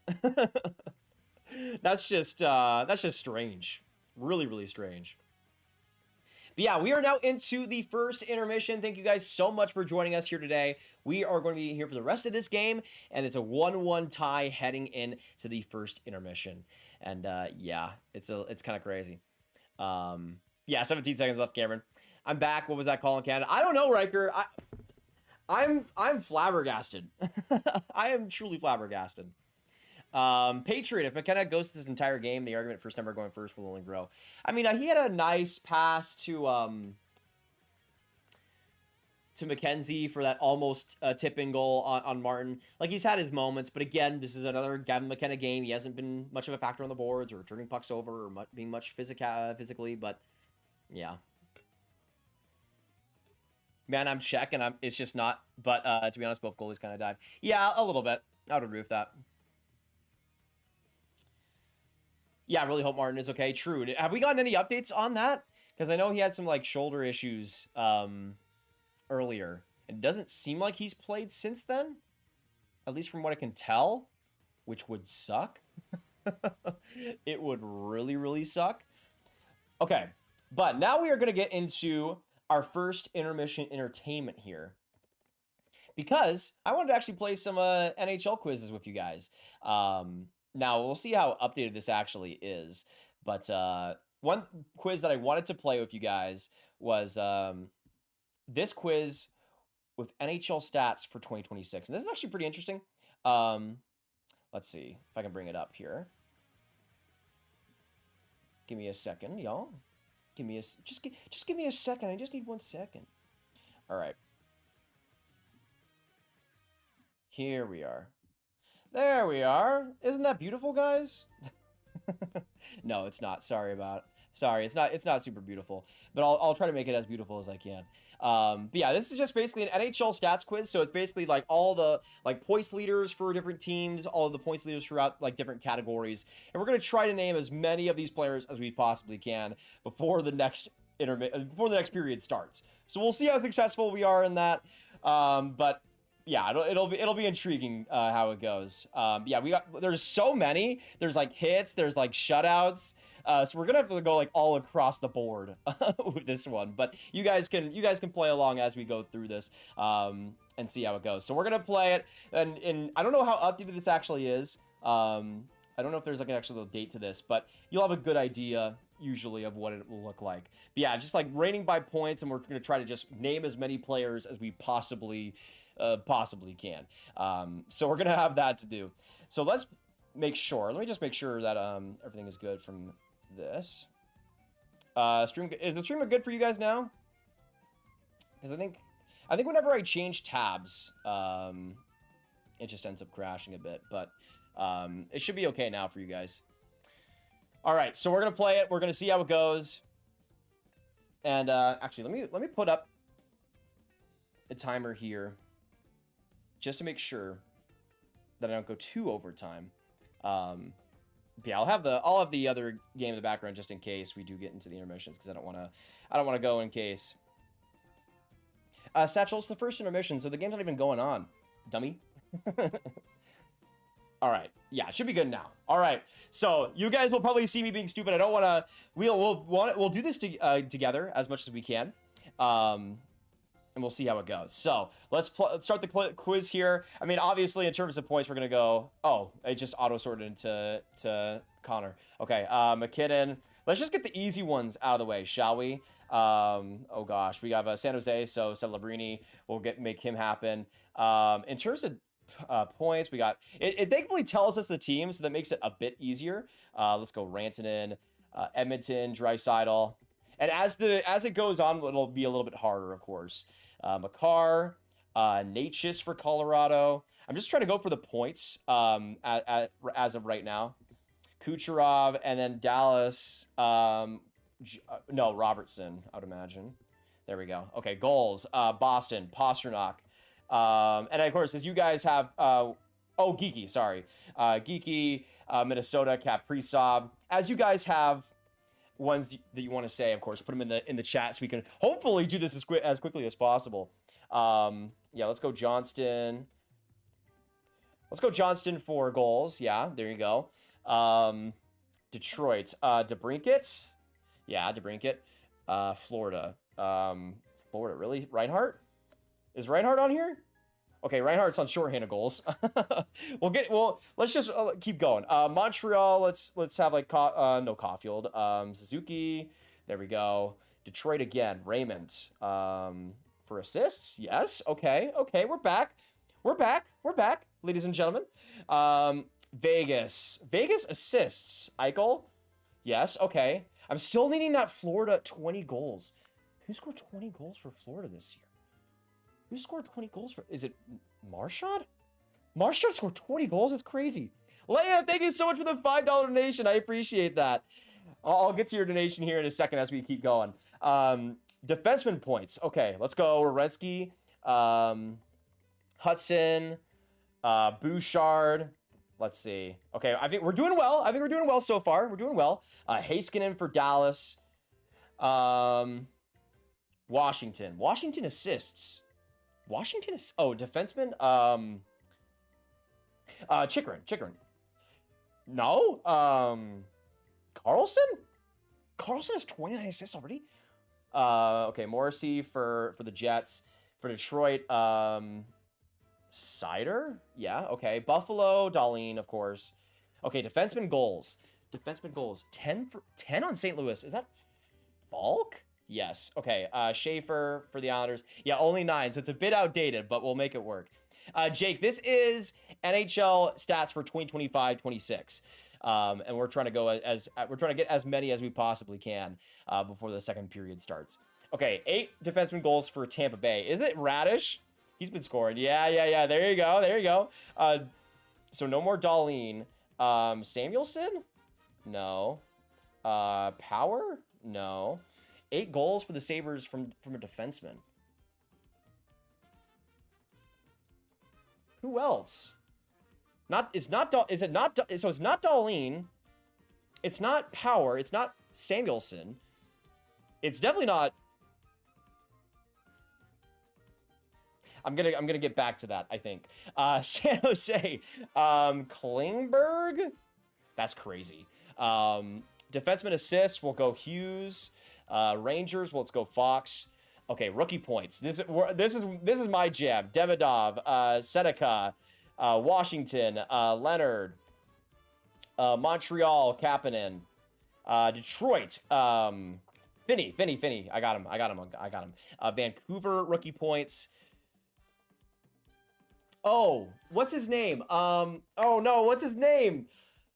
Like Linus Carl, like not Linus Erickson.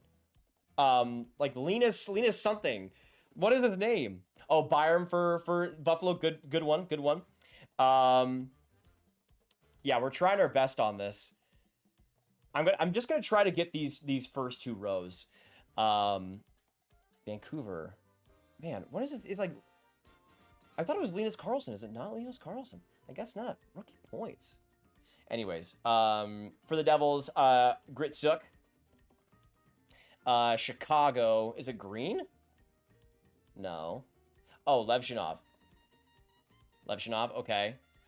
Oh, is it like Willander? Or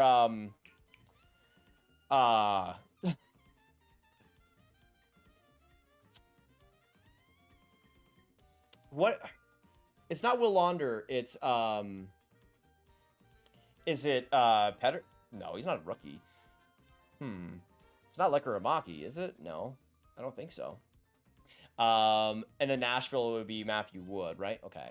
And then rookie goals: Pittsburgh, Kindle, Boston. Minton? No, Frazier?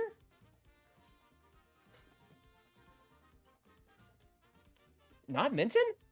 Okay. Weird. And then for Detroit, Sandine Pelika. Oh gosh, I'm spelling his name wrong.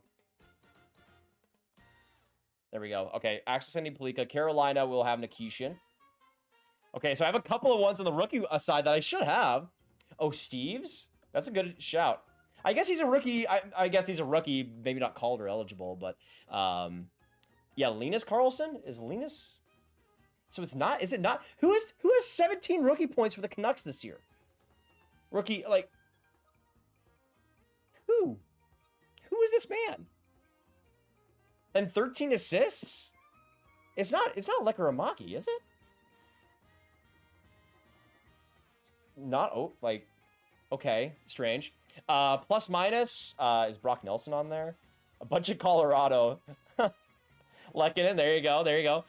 Plus, let's go Taves. Okay. Plus 24 on Tampa and Colorado. Maybe Shirelli.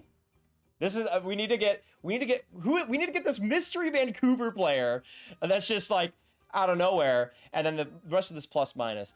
Johnston? No. Lindell for... Okay, Lindell for Dallas. Who else for Colorado? Let's go Gerard, perhaps? No, Gerard. Nichushkin?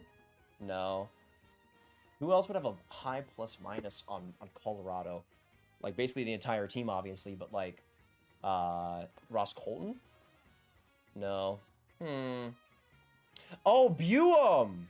Oh, that makes so much more sense! Because I still haven't, like, fully registered that he's a Canuck, actually. Thank you, guys. Thank you, guys. That's a good one. So now we just have the plus minus to go. We're so close, ladies and gentlemen. So close. So we have plus 25 on Colorado, plus 24 on Tampa Bay, and then plus 21 on Colorado. Moser on Tampa? Yeah. Okay. So plus 25 on Colorado and plus 21 on Colorado as well. Did I already predict Nelson? Okay. Jeez. Should I go like another D, like Malinsky maybe? No. Burns? Burns? Okay. One more at plus 25. It's not Malinsky. It's not... Okay. Oh,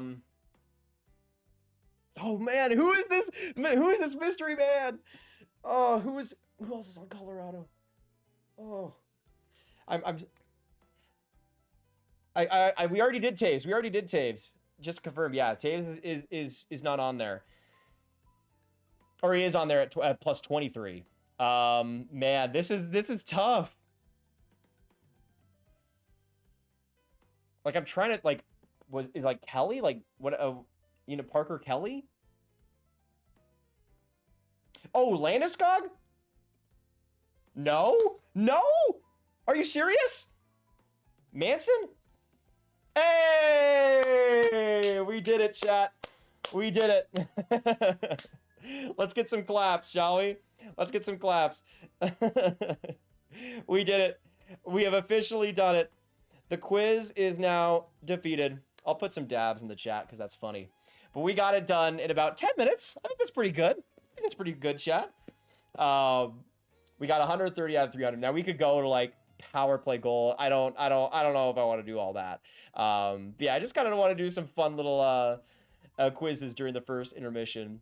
To make it to spruce up the intermission stuff as much as I possibly can. But hopefully you guys enjoyed that. A little bit of fun before we get into the second period. But yeah, we did it, chat. We did it. Love to see it. Yeah, that Buum really shook me because I haven't registered half of that trade yet that he's not in Minnesota anymore. But that was a great shout by you guys. I appreciate that. But we got it done, ladies and gentlemen. We got it done.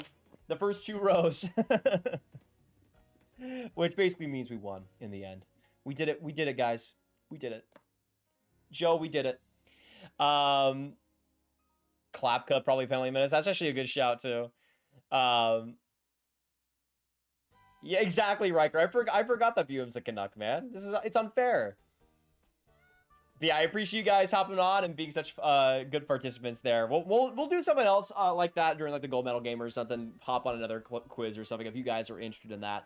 But I think it was a bit more fun than just me answering questions during the intermission. You know what I mean? So that was pretty fun to do. Bertuzzi just got a hat trick. Fantasy team keeps winning. Yeah, I'm just too sick of winning, man. I'm just too sick of winning. That list was invalid. There was a lack of sends on it. Now, to be fair, Riker, I think it is like a few days old. That quiz, because there was like Schaefer only had 9 goals, which obviously not correct, but it's correct enough-ish, I guess. But now we are heading into the second period here in a few minutes' time. 1-1 between the Czechs and the Canadians with a few minutes to go until, again, that puck drop is here for the middle frame. I want to know in the chat, who do you guys see scoring the next goal? Will it be Czechia or will it be Canada? Put a 1 in the chat if you guys think Canada will score the next goal, and a 2 in the chat if you think Czechia scores the next goal.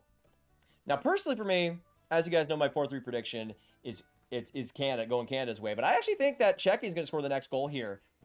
And I think they're actually going to get the Canadians on their heels a bit, but then we'll eventually see Canada get the win in the end. But I do think the Czechs have a little bit of momentum with that power play. We'll see how it's able to even out. Should have done a quiz on every team that Mirka has scored on. But we'd be here for 1,000 years because he has so many goals. Not really, but yeah.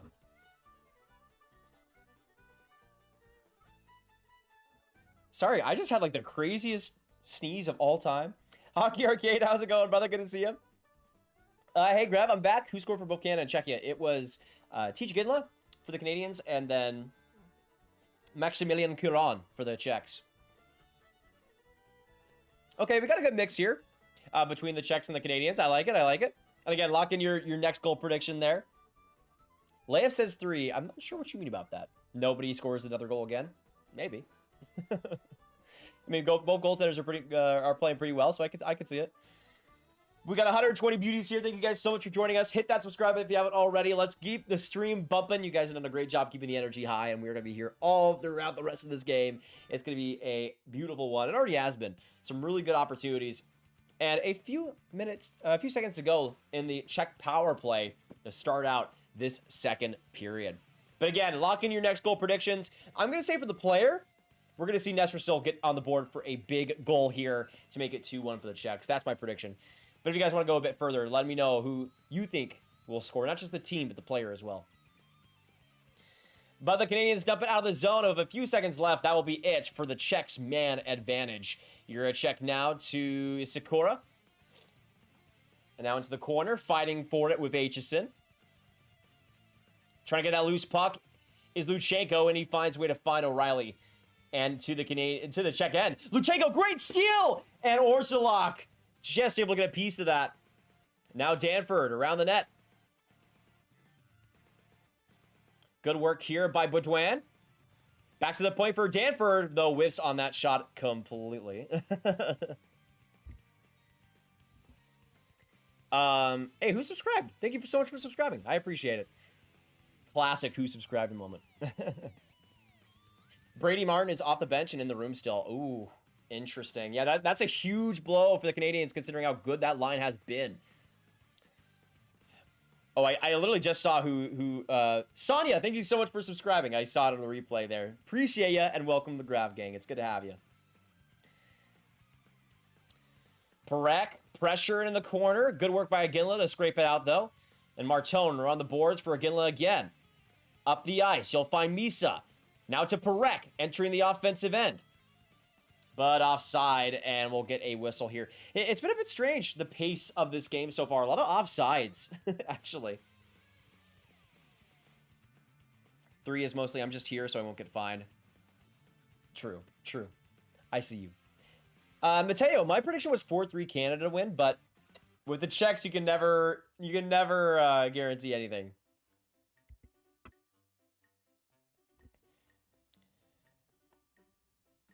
I'm back.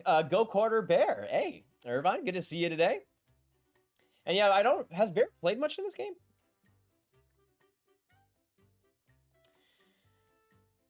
But it looks like for that second line of what was previously Martin, Hage, and McKenna, Coots has come into the Martin spot, which is intriguing. Considering especially where where Martin was playing. Good work there by Politin to get the deke off. A bit clumsy with the puck, though, as Pajnika turns it over. And now Hage comes up the ice. Lots of speed now around Galvis. Back into the corner for the loose puck. Now Coots has it. Coots around the boards. Finds McKenzie at the point. Now back to Hage with some space to work. Pressured off. Now to McKenna. Dancing around the competition. Looking for it. Passes it off to Coots. He'll shoot it on net. And that one just wide off the bounce. Oh, boy. Good little work there, though, by Coots on that. Reshny gives it away, though, on the opposing blue line, and Pajnika will take it for the Czechs up front. Hoch trying to work for it. And a quick shot there, covered up by Ivan Kovic on the Novotny shot. Thomas Politin for the Czech goal. Yeah, he's looked really good to start out this second, so I can see it.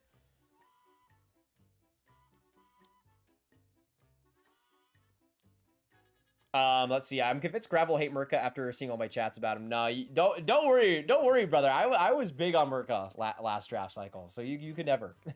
He's my boy.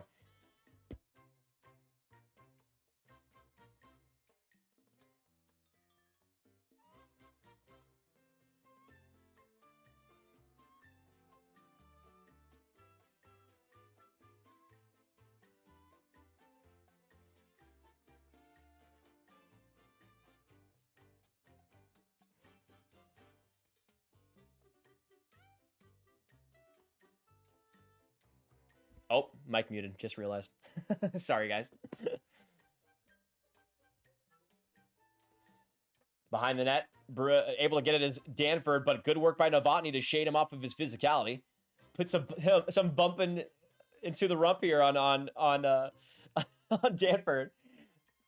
Now at the point, Pezhnika able to keep it in.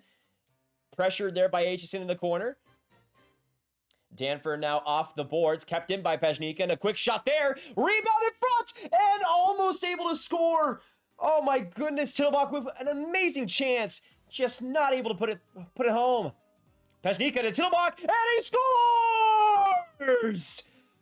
Whiffs on the first chance, converts on the second, and the Czechs are up 2-1.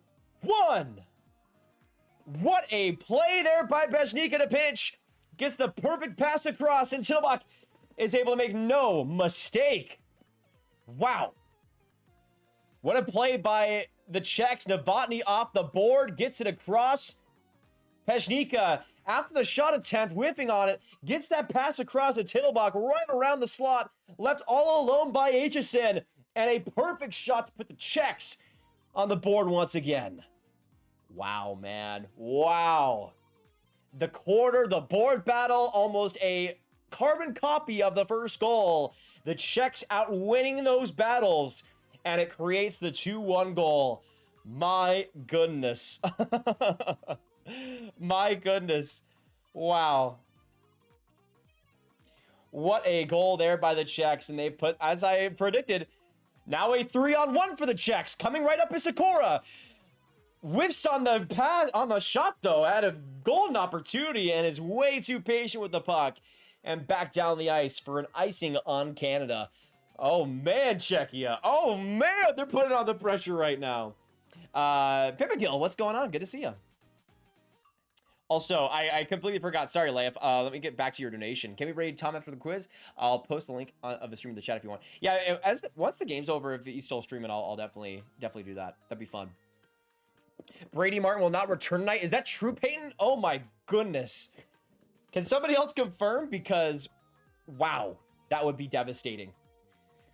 But this period has been all Czechia as that Tittlebach goal assisted by Max Pezhnika and Adam Novotny. Novotny, a 2026 draft eligible, really coming up with so much momentum over these last few weeks with the Pete's of the OHL. Started off this tournament a bit strange. Oh, a great chance by Polatine, but that one just wide of the net. Czechs now all over the Canadians. Another chance here, but just able to get through his read. Now a shot there by Juracek, and that one into the stands with 15:28 left. 5 minutes into this second, and Czechia has put the Canadians through the ringer. What a start to their period. So much opportunity, so much momentum. The physical play has been on point. They have really put the Canadians on their heels. My goodness. But yeah, if Brady Martin's out, that is a massive loss because he was really able to gel that second line together. And they're going to need that second line to come through if they're going to come back in this game. Confirmed injury, shoulder on the TSN broadcast. Brutal, man. Absolutely brutal. Yeah, that hit attempt by Martin. Galvis now across. Shot there by Shihar. But a great save by Ivankovic. Getting the glove on it to keep it down. Future Sabres captain, Raddy Mirka. Well, I guess Darlene's going to get traded any day now. David, defensive awareness for this Canadian World Junior team has gone out the window. Time to call a timeout. Raptors head coach Darko Radakovic often has. Maybe also bench Ben Danford. Yeah, not been Danford's best game. I'll say that. Let's see. Random, but I thought I'd bring it up. I met Lane Hudson this summer at a rink in Illinois. Nicest dude ever. He talked for me for like 10, 15 minutes. That is awesome, Cameron. I mean, not really surprising considering what I know about the guy. He is just hockey. That dude could talk about hockey for millions of years. Sakura, a couple great dekes, shoots around and a good block in front by Aitchison, putting out the body. But the Czechs are still going here. Sakura, some good moves along the boards. He'll keep it. Pressured by 2 Canadians, still with the puck. Misa all over him. Now Nestrasol comes into the fight. Gets that puck loose for Sakura. Back to the point for Mirka. Weaving through, but give it away. And now up the ice. Martone trying to find an outlet for Misa, but just not there in time. And right down. Chihar will recover the puck. Now for Mirka. Steaming up the ice. Outlet pass there. And able to get it down deep into the Canadian end. Verhoff to Carols. And now up the ice, it'll find McKenna. Off the boards for Martone. Imagine they just switch up the lines all of a sudden, like a Misa and then like a Martone's with a McKenna or something. That'd be hilarious. I mean, McKenna's already been playing with a Michigan player. Might as well play with a Michigan State player. Verhoff, nice chip play off the boards. Finds Hage. Back up the ice. A bit too far there for Coots. And the Czechs will put it right back into the Canadian end. Carroll's first to the puck behind his own net. Pressured well there, though. And again, was able to support the play enough to keep the puck on the Canadian sticks. Verhoff skies it up the ice. That one all the way down the ice, though. Right into the Czech net. And Aginla now some good work along the boards. Taken away there for the Canadians. Quick shot there by Carols. Right there, Aginla trying to find that puck. But not able to keep it in. Aginla again in the corner. Being an absolute dog on this shift. Looking for a second. Passes across, but a good stick there. And able to just get it was Tillbach, who scored the go-ahead goal here for Czechia. Canada should call a timeout before they were down 2. Yeah, it's been a bit weak this second period so far. I don't know what is with Canada in the last few World Juniors, but they don't feel like a team that team in the same way Europeans do. Well, it's, you know what it is? A lot of it is Canada isn't as dominant in terms of their talent, but again, a lot of it is a lot of these players in these European leagues, they play together all their lives. I say this so consistently, as one of the greatest things the U.S. ever did was make the U.S. National Development Program, or at the very least try to constrict it as much as possible. So they actually have chemistry to work with. They know where these guys are going to be. They know how to play together. They know how to gel. The Canadians, they don't ever have that. They have the international tournaments, but they're spread across 60 CHL teams. They just don't get the opportunity to ever see each other, let alone play each other. And it's not a surprise to me that there's issues in that way once you get to a 7-game tournament where anything could happen. You want to have that chemistry. You want to have that balance. And the way that Hockey Canada is set up, it's not very congruent for that. But that's the advantage all these other nations have. And even Czechia, they're not playing together all the time, but you know, they have a lot of international play together, more so than Canada would have. So you have just more edges there to just get reps. And that really does matter a lot, especially when you're playing more of a defensive style. Good work here, though, by the Canadian second line. McKenna shrugged off the puck, but Perek able to recover. Back to the corner it goes for Sam O'Reilly. Ratty Mirka right there. Good work to get it out. He'll find Sakura, and now down the ice it'll go for an icing, actually, on Czechia. Let's see. I'll be running to the streets of Mirka scores, as you should. As you should. You are the Mirka enjoyer of the chat. Hanik, have a nice to have a live stream in Canada. I mean, I'm coming from the U.S. Don't you worry, Hanik. So if the Czechs win, I will not be opposed to that. I'll just say that. Though imagine a Canada versus Finland bronze medal game. That would be pretty sick. Especially considering how that other game went. Canada had the momentum there pretty strongly. Face-off win here for the Czechs. Decisive battle. But Galvis gives it to Danford on the blue line. Misa now with some speed. Puts it in front. Aginla, the rebound. Saved by Orzelak. And he's able to cover just in time. Misa almost to Aginla for a second straight time.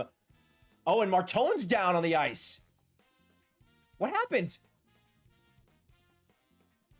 Jeez, man. If Martin's going down and Martone, that would be brutal. That would be brutal for the Canadians. But a Commercial break here now comes up. I'll go to the bathroom real quick, ladies and gentlemen. I'll be back in just a second, and we'll get back to the game action.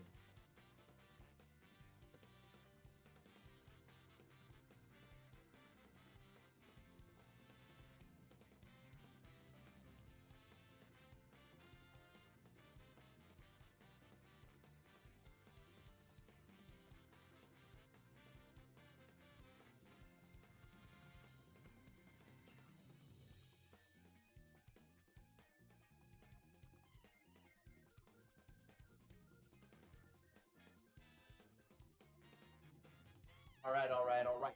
Let's get back into it. Shall we? Yeah, if Martone's down, it looked like right at the end, as they were showing it, he was starting to get up a bit more. But if Martone's out of this game, that is devastating, man. That is devastating. Looks like they're talking about it for a potential penalty. Okay, Martone looks good. He looks okay. He's on the bench right now.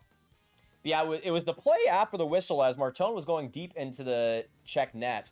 He sticked Orszalak, and then the Czechs defenders had issues with that, as they should. Yeah, and then Galvis had some problems with him afterwards. I mean, probably a 4-on-4 if it were up to me. Or at least a Czech penalty, because that was crazy, their response on Martone. Like, just, oh yeah, sucker punch there by Shihar. Or no, cross check by Shihar. Galvis just took him down completely. But it looks like Martone is okay at the very least. He just got bodied after the whistle. I would expect a penalty here. Right?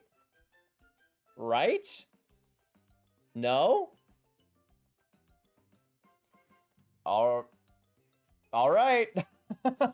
No penalty there, I guess. Fascinating considering how the IHF usually calls things. But I guess they're going to let him play on, which I'm not completely opposed to. But it's just a little bit strange considering some of the penalties we've seen in these last couple of games in the IHF World Juniors. Reed back to Perek as the Canadians look to tie this thing up. Back into the corner for Reshny. Good work there, though. But back to the blue line. Reed keeps it in. Now for Denoye. Coming right in. Whiffs on the shot. A rebound was there, but nobody was there for it. Denoye looking for redemption. Comes right back into the slot, but not able to get that shot off again. Denoye back to the point. Kept in again by Perek. Perek, who's had some big moments in this World Juniors, is looking for another one here in the semifinals. Denoye able to find that puck again. Squirts back to the blue line. Finding Reed. Back pass to Coots. Coots rifles it, but good block. Perek able to keep it in, though. Swerving around the blue line. Still kept in with the pressure. Good work there, though, by Silbach. And the Czechs are able to get it out. But Canada storms right back in. Hage with some speed. Trying to get around Matthias Mian. Good save there, though, by Orszalak. And he covers it with 10:19 to go. Some craziness after the whistle, though, as Perek trying to go with Polatine. And this game is getting feisty, ladies and gentlemen. Is every ref from Czechia? It feels like it. I mean, this game has kind of gotten off the rails a little bit. But yeah, Perek and Polatine were fighting against each other there at the very end. And then right back again afterwards with the whistle. If he goes in the tunnel later, yeah, we will definitely check up on that. That's probably the big thing that would result from that play. But yeah, Martone's out. That is devastating. He hasn't been unbelievable this tournament, but they're already down a forward. You can't afford to have somebody else go down.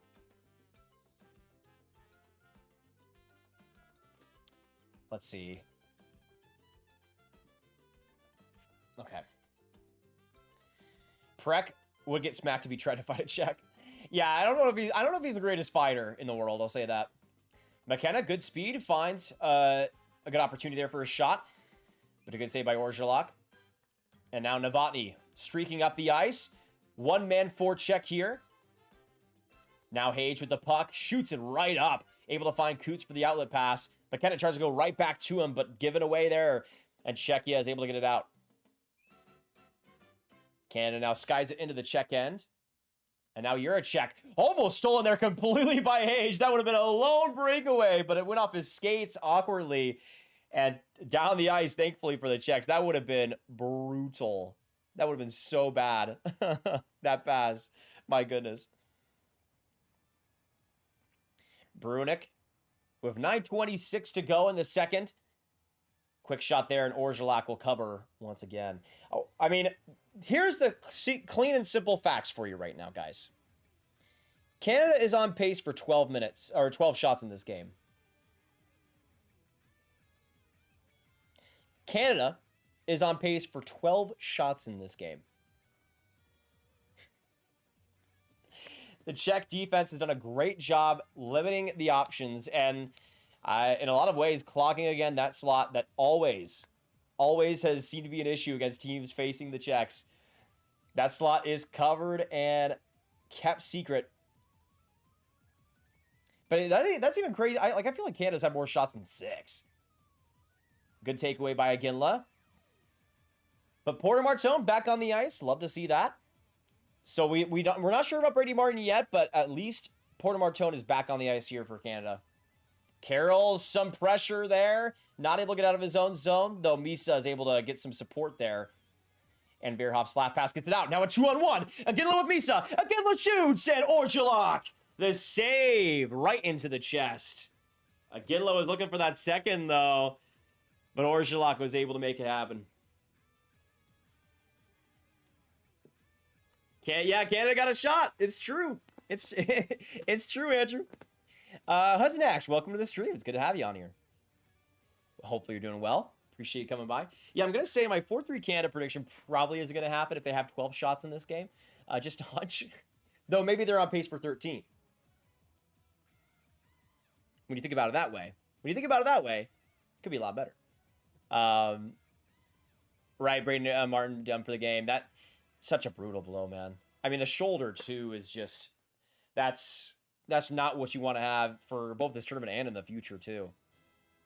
It didn't look like it was debilitating, but definitely was aggravated for sure.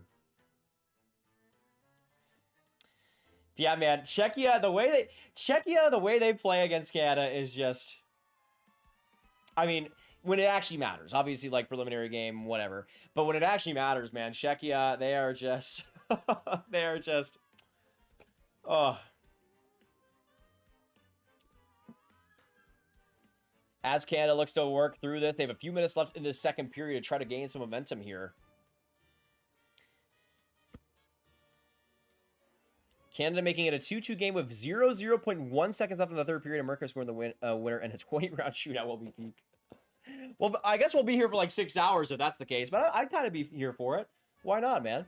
It's the World Juniors. You only get it once a year. Canada had a nice run there. No shots, though, but there should have been a penalty called. Yeah. Kind of strange. Offensive zone face-off here to the Canadians. Sam O'Reilly loses it, but quick shot there for Canada. Off the point, trying to find some pressure here is Denoye. Around the boards, O'Reilly's able to keep it in. Now for Bedouin, but behind the net. Gets it back there to streaking Perek. Exactly where you want to have him, but not on net. Man, what a chance. Now coming through, a 2-on-1 for the Czechs. Sikora right there in front. And a great save by Ivan Kovic. He gets barreled down on the ice. Big fight in front of the Canadian net. Oh, man. Dude, these goaltenders are getting rammed today. Jeez Louise. Sikora isn't letting go of Ivan Kovic either. What is going on?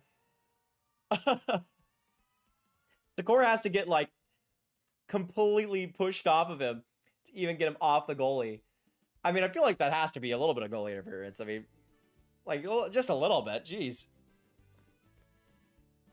Czechia is unbelievable. That is true as an axe. By the way, I'm seeing some, like, slight lag, and I don't know why. I haven't really changed anything. But if you guys notice anything that's bad, let me know.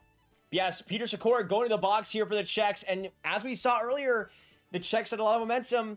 Power play comes here for Canada, and they score. Could be a repeat of that exact situation. But Sikora had a great chance there and just goes right into Ivan Kovic. I mean, And also didn't even let go. Like, he didn't even get out of there at any point like he could have. Y'all, I love all the sports insiders, people watching the game, and Grav Sports broadcasting play-by-play helps me know what to do as a sports broadcaster. I appreciate that, Jasmine. I'm a novice when it comes to actual broadcasting, but I appreciate the love. So yeah, I think this is going to be a power play opportunity for the Canadians, and we'll see how they respond here. A big opportunity, big chance. We saw the only Canadian goal and really the only stretch of real shot volume come on that earlier power play. So we'll see if they're able to make it work here.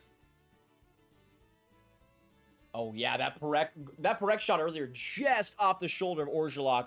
Almost a perfect shot there. Oh, so quarter of the box for slashing. Okay, I thought it was whatever. The Canadian power play, 1 for 1 and 3 shots in the first opportunity. Pezhnika tries to keep it.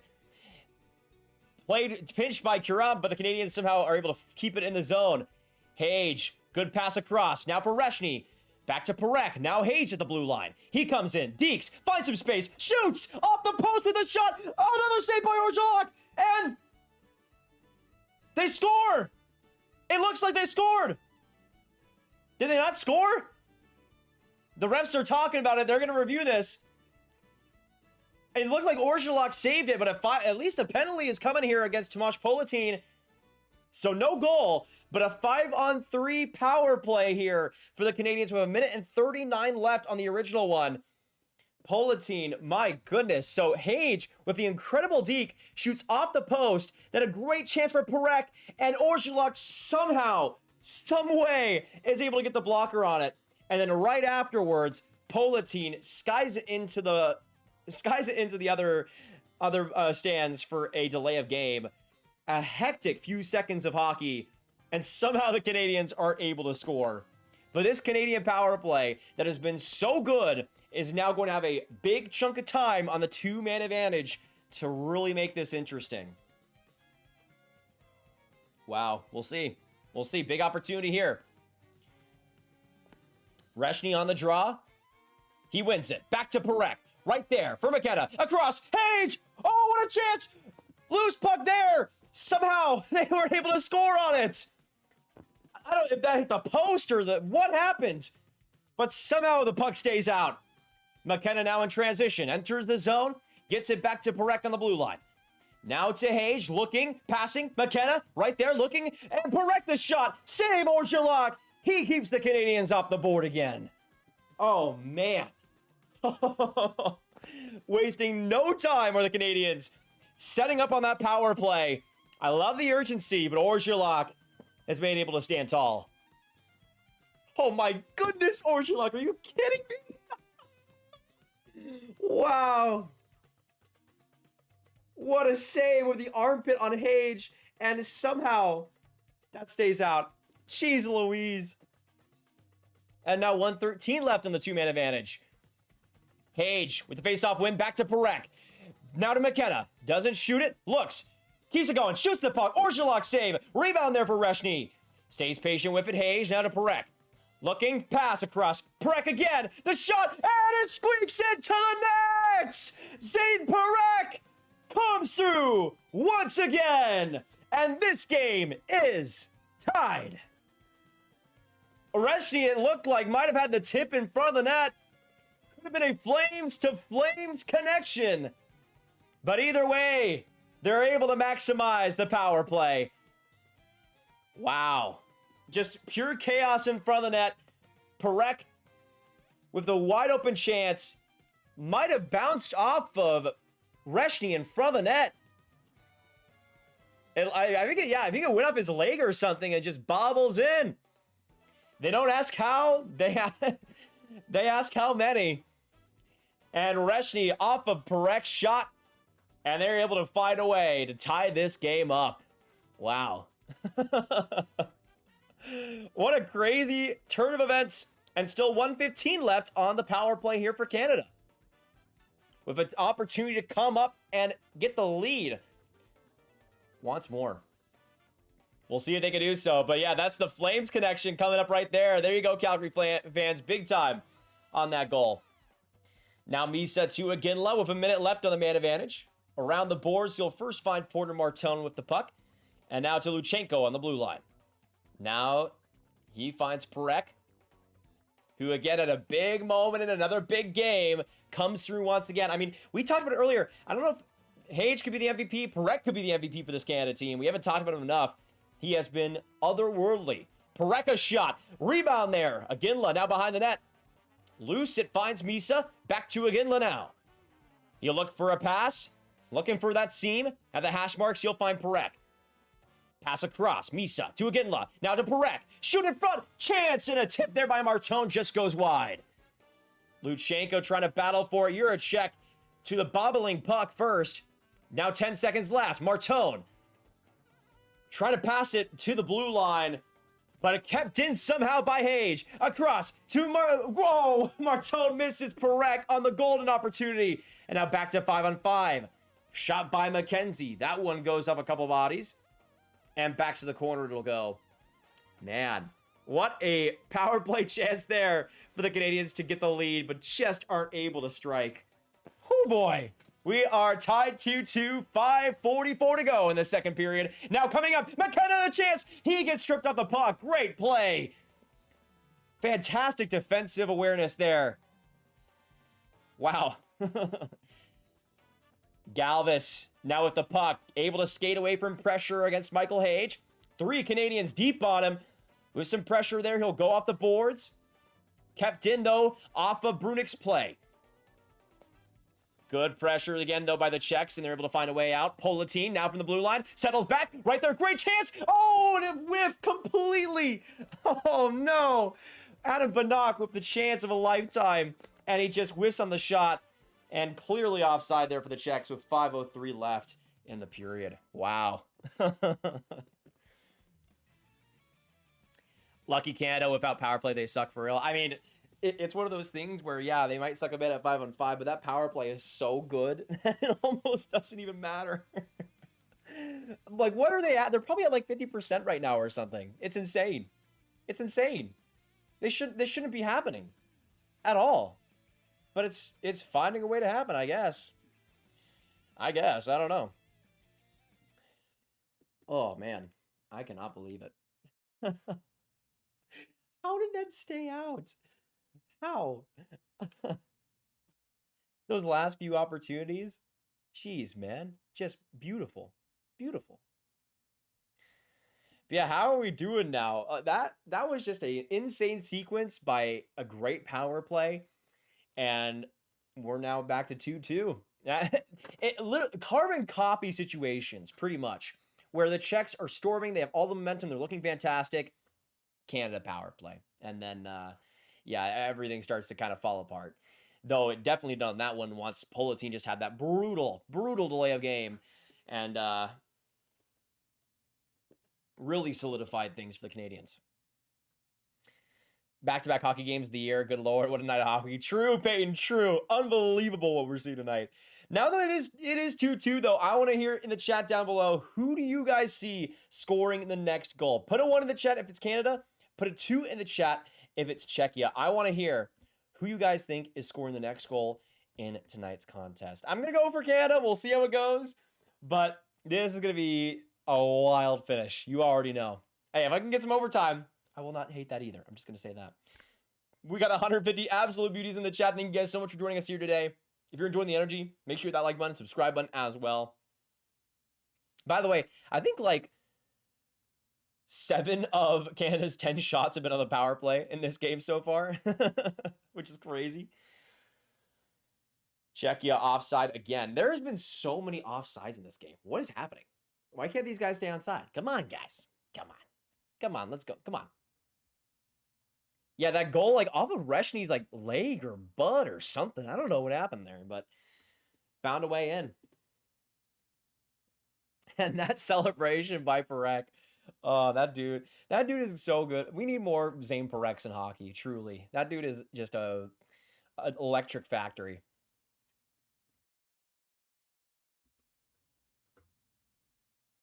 If the Czechs can stop being dumb, then they will score first 5-on-5. Yeah, that's kind of the thing, Patriot.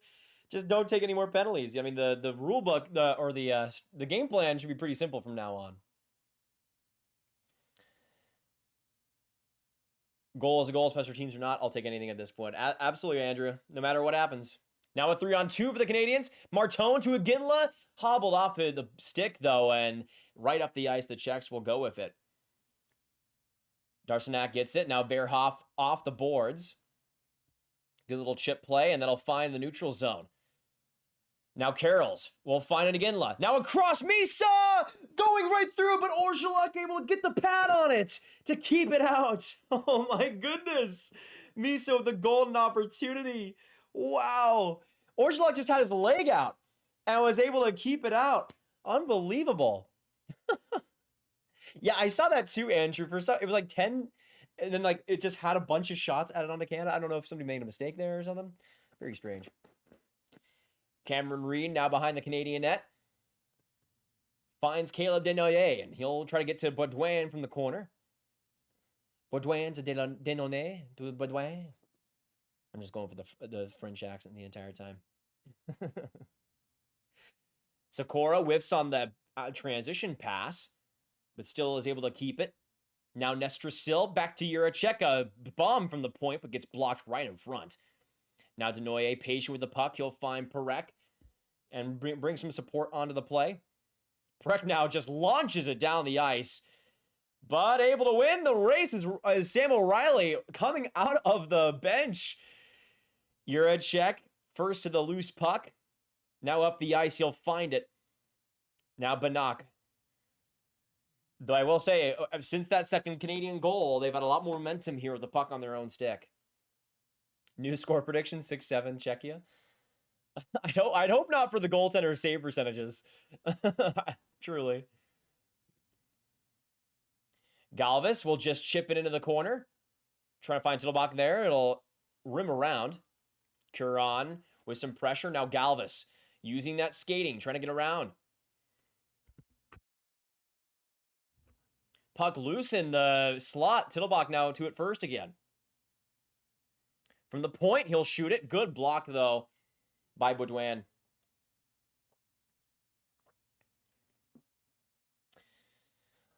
All right, Danforth from the corner. Aitchison now.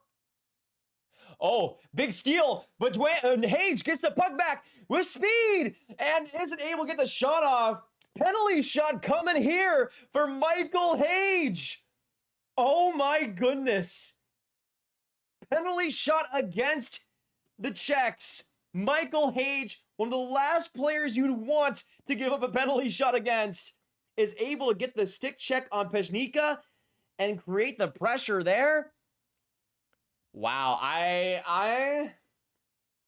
let's see. I don't know if I agree with that. I don't know if I agree with that personally. By the way, I don't know why the stream died there for a second. But Hage now, right in the slot, comes in. A couple dekes, and he isn't able to get the shot off. Oh, man. Oh. Did Orszalak kind of interfere with him a bit? The refs are talking about it. Man, this has been a wild game from like a referee standpoint. This has been absolutely insane. Are they going to talk about like interference? Oh. Slashing or like tripping? I don't know if he would have been able to get the shot off. I don't know if he would have been able to get the shot off if that happened, but I mean, I still think it's tripping at the end of the day. All right, new shot here for Michael Hage. A second opportunity on Orszalak. Hage comes right in, looking, couple dekes again, and then again isn't able to get the shot off. Oh, Michael Hage had two opportunities and couldn't score on either of them. Went for a pretty similar move both times, actually. And Orszalak just on cloud 9 after that. Wow. A reshot on the penalty shot during a game in the semifinals, and Hage isn't able to score on either of them. Wow. What a huge stop there by Czechia to get out of that situation. Wow, man. What? This is crazy. This is crazy. What we're witnessing tonight, folks. Can we get some W's in the chat for this game, please? This game has deserved so much love. Unbelievable what we're seeing tonight. Orgelock with that green Lightning McQueen on his helmet. Oh man. Got to put that away, Hage, if you want to make the Habs. I mean, penalty shot, but still, that's brutal. That's brutal. Wow. 2-2. Shots are 16-16. And the chaos of this year's World Juniors just gets bigger and bigger. We have 150 absolute beauties here in the chat. Thank you guys so much for joining us. If you haven't already, hit that like button, hit that subscribe, and hit the notification bell. Also, a big shout out to everybody that's donated tonight. I appreciate that a ton. The donations from Leif and Cameron and all you guys. It's been very, very fun, and I appreciate that a ton. Let's see. Okay. By the way, I think the lag should be a bit better now. I know it was a bit choppy there for a few minutes, but it looks to be okay on my end now. The first was an all-time great World Juniors game. Yeah, anytime Czechia and Canada play, it's never boring, man. It's never boring. Trying to get that back is Aitchison, now back along the boards. It's weird that we have to play more hockey after 2 penalty shots. Like, this is strange, but where's the penalty shots? With 1:13 to go, Canada will ice the puck. Man. And that's the guy you'd want doing that too. Like maybe Porter Martone, maybe McKenna might be better in shootouts. But Hage is like your top 5, top 3 guys. Holy. Hage is going to make the Habs. Well, they don't need centers. Yeah, I'm sure they're distraught that he didn't score a penalty shot in a World Juniors game. You'll be fine. He's still been great tonight, even if he hasn't found the score sheet yet. Aitchison gets it down the ice for another icing. That was... Why did he do that? He had the puck. Aitchison, what were you doing, brother? What happened? I always prefer power plays to penalty shots. Yeah, but isn't it always just fun to have something that rare happen, Pat? I mean, I'm sure for Canada, they probably prefer the power play at this point. Considering how Orgelock is playing and how they kind of need to get that separation from him.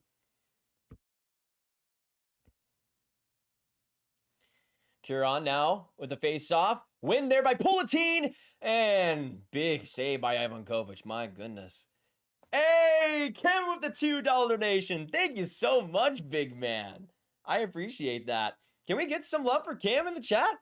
My man's coming through. Cameron Hype. Thank you, brother. Let me get you as the last donator real quick before the play gets back underway. And I forget, because I will, as you guys know, I will forget. Because I'm a kind of a dum-dum. Kind of a stupid. But yeah, best game you've seen in person. I went to Oilers Stars. I think it was like game 4 in the Western Conference Final like a year ago. It's pretty good. Though the Stars lost, so it kind of sucked. I can't remember which game it was exactly, but that was just really fun to go to a playoff game, which was the first time I've actually been able to go to one. Czechs now up the ice with a 2-on-1. Karan right there across to Banach, and he scores! Late in the second, the Czechs regain the lead. Karan right across to Banach. It's 3-2 Czechia. After 2 saves on the penalty shot, Banach is able to come through, and the Czechs have regained that necessary lead. With 42 seconds left. Oh my goodness, man. A brutal turnover by Ethan McKenzie leads to Karan across and the cross crease EA NHL cheat code goal. What a saucer pass as O'Reilly is diving for it. And Banach, the perfect shot coming across to make it 3-2 for the Czechs. What cinema we are seeing tonight, as Cam has said. Wow. Out of nowhere, just a brutal turnover on his own blue line by McKenzie, and the Czechs are able to strike, as they always can. What a moment for Adam Banach to come through, and the Minnesota Wild draft prospect in Minnesota is able to make his mark. Holy. Yeah, Banach just got trucked. How many people were coming around him.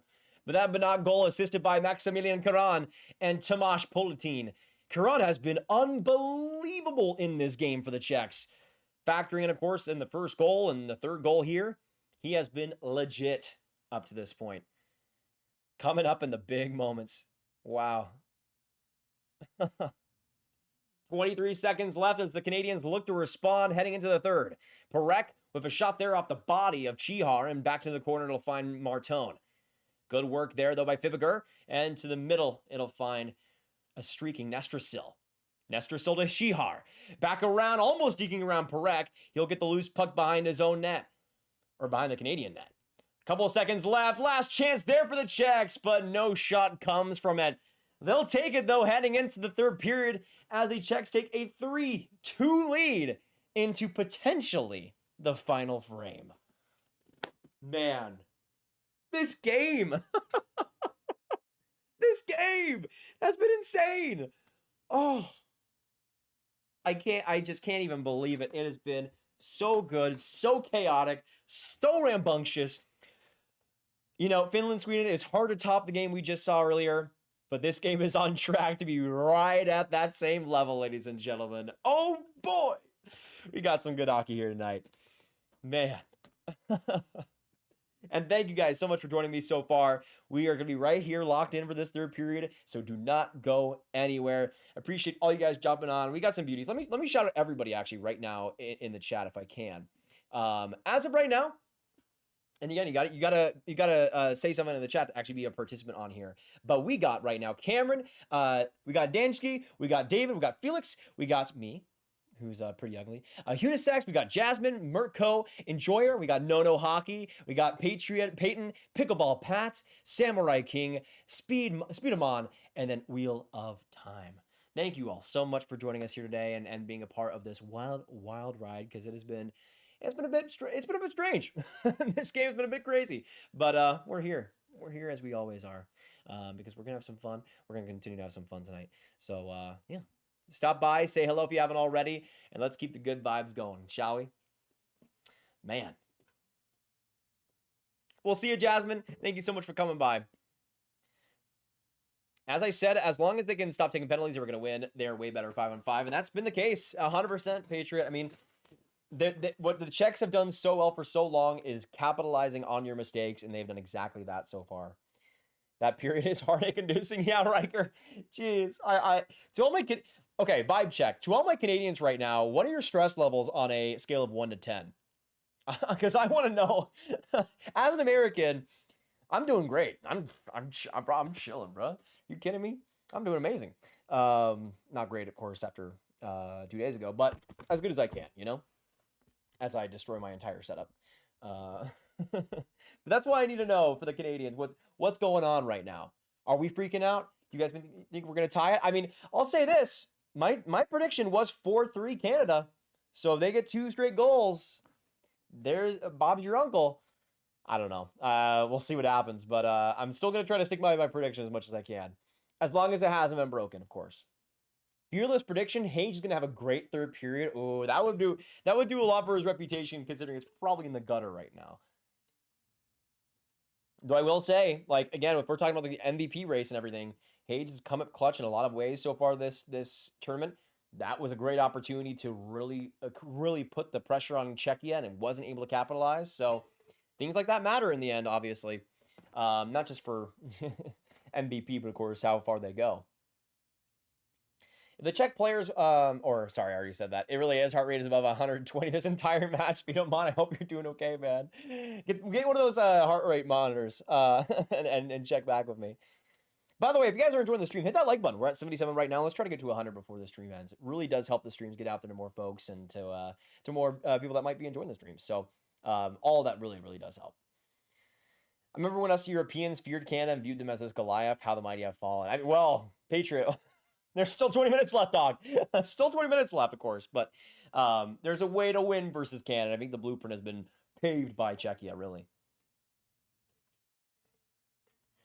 When you bring that physicality, when you bring that pressure, I mean, I still don't think the Canadians had 16 shots. I don't know why they went from like 10 to 16. It was very strange, but still.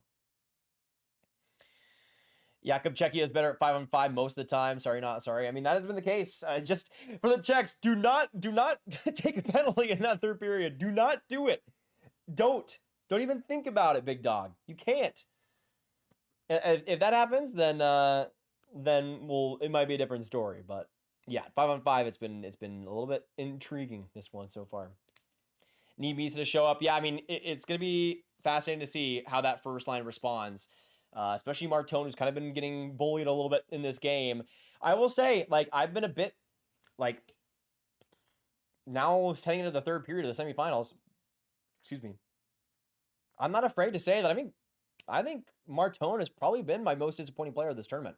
I know people are saying that about Misa, but I think Martone was somebody that I was really expecting to be Canada's MVP, or at least one of them, especially in the forward group. And I haven't quite seen that, like, dog on a bone, like, just pure, like, unbridled dominance. Like, there's been at many points, and even the NCAA this season, which is, in my opinion, much harder hockey. So I think he's somebody that really, really needs to step up in a major way here against big physical players and presences. He needs to show that he is still the guy. He is the man on the ice against boys. But so far, it's kind of been a bit of a mix in terms of that actual productivity. So we'll have to wait and see. But I think he's somebody that I'm really looking forward to see if he actually is able to respond, bounce back in a way, and really show what he's made of, because I think he really does need to. I sense a final period will be penalty-free. If it's penalty-free, Riker, then I think that definitely does give momentum to the Czechs there.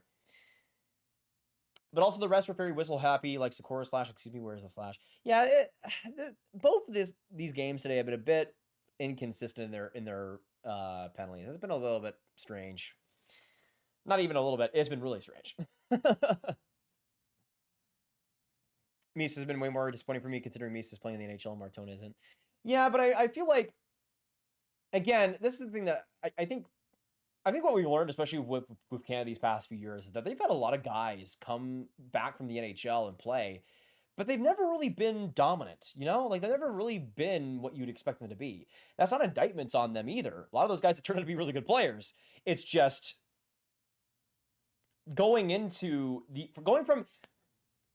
it's interesting, because I think you see this a lot more of European prospects, but you don't quite see it as much with like Canadian or American guys, because in Europe it's pretty common to play a lot of pro hockey, but also jump around junior hockey, like for Sweden, for example. A lot of guys will play a few games in the SHL, but also play a lot in the junior 20, and it's not uncommon for guys to look better in the SHL, especially after they got a lot of time there.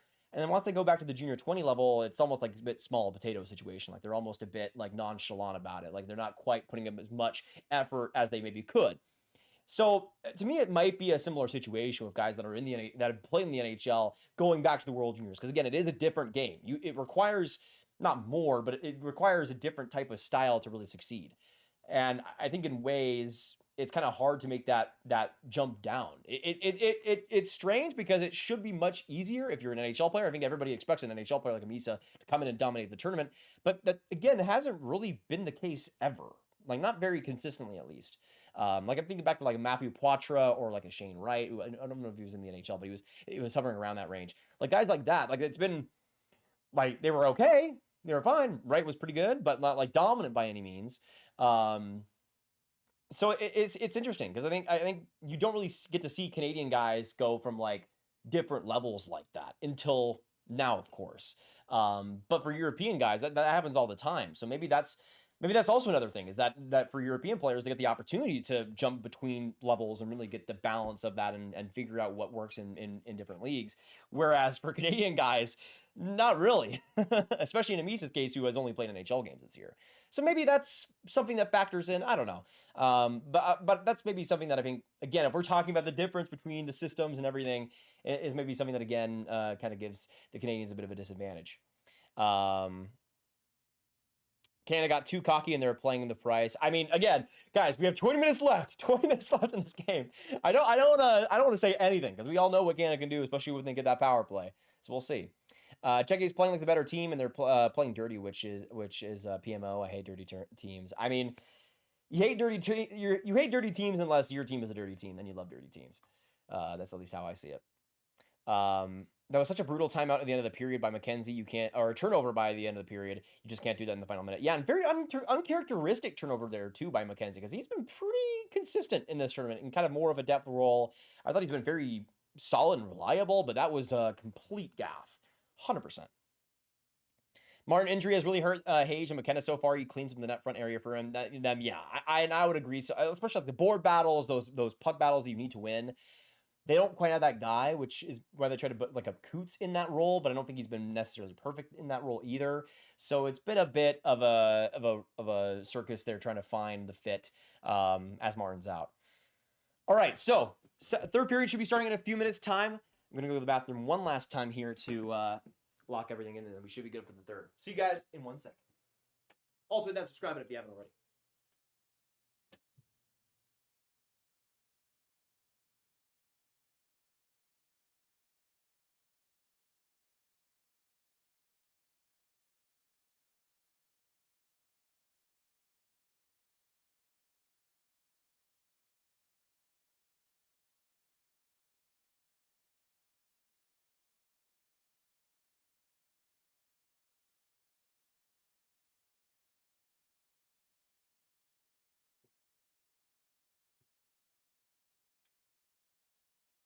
All right. Are you guys ready for the third period? I don't know if you guys are ready for the third period. I don't know. I'm not seeing enough W's in the chat. If you are excited for this third period, get some readies, get some W's. Let's get this party rocking because this third period is going to be crazy. Layup, what's going on? Just got back here. Are we at second intermission? Yes, we are. Should be like a couple minutes away from the third. Like 5 minutes-ish, maybe. I really like Hage's game, and now he's playing and getting the opportunities, but he's just not finishing them, which I want to see him finish the plays and get more better opportunities. I know he can do it. Yeah, and that's been, I mean, he's been finishing on most of those opportunities so far in this tournament. And just tonight, yeah, it's been pretty rough going for him, or tough sledding. Hey, Leia, thank you so much for the 2. Could we raid Tom before the start of the third? I mean, in terms of the raid, I wouldn't want to do it until like the stream is wrapping up. Just because we're obviously still streaming, right? So I don't want to do that until it ends. But yeah, if Tom is still streaming by the end of the third, we'll definitely do that, Leif. Thank you so much for the dono, though, brother. I appreciate that. Can we get some more Leif love? Come on, Leif is the man. He deserves that. Let me get you as the last donator, my man. There we are. Nice. There we are. Do you think Canada will win or lose? I mean, I predicted Canada win 4-3, and it hasn't been broken yet. So we'll have to wait and see on the third period. It literally all it depends upon is if Canada gets the power play opportunities. That's really it.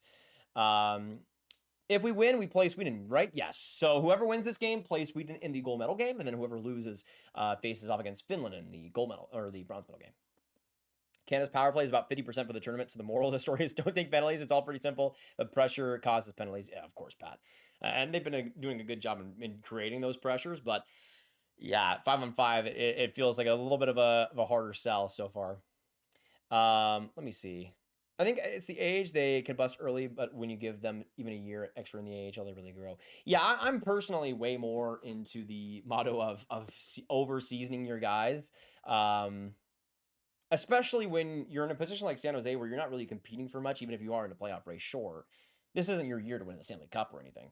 So I get it in ways that you want to have them in your own system, but also I don't. Because I think Misa could have been so good with a full season in the NCAA. Like taking the Hockey East or something, he would have been unbelievable, man. Let's see. This is way more stimulating commentary than elsewhere on the hockey YouTube. Keep them coming. I appreciate that, Speedomon, a ton. And I try my best on that.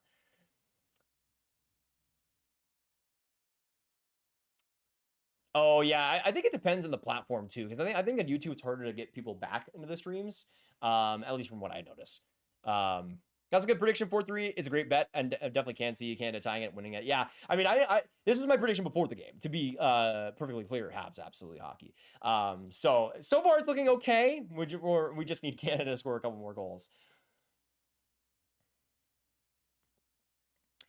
TAL, if a penalty shot had a second reattempt, the third misconduct would be an automatic goal.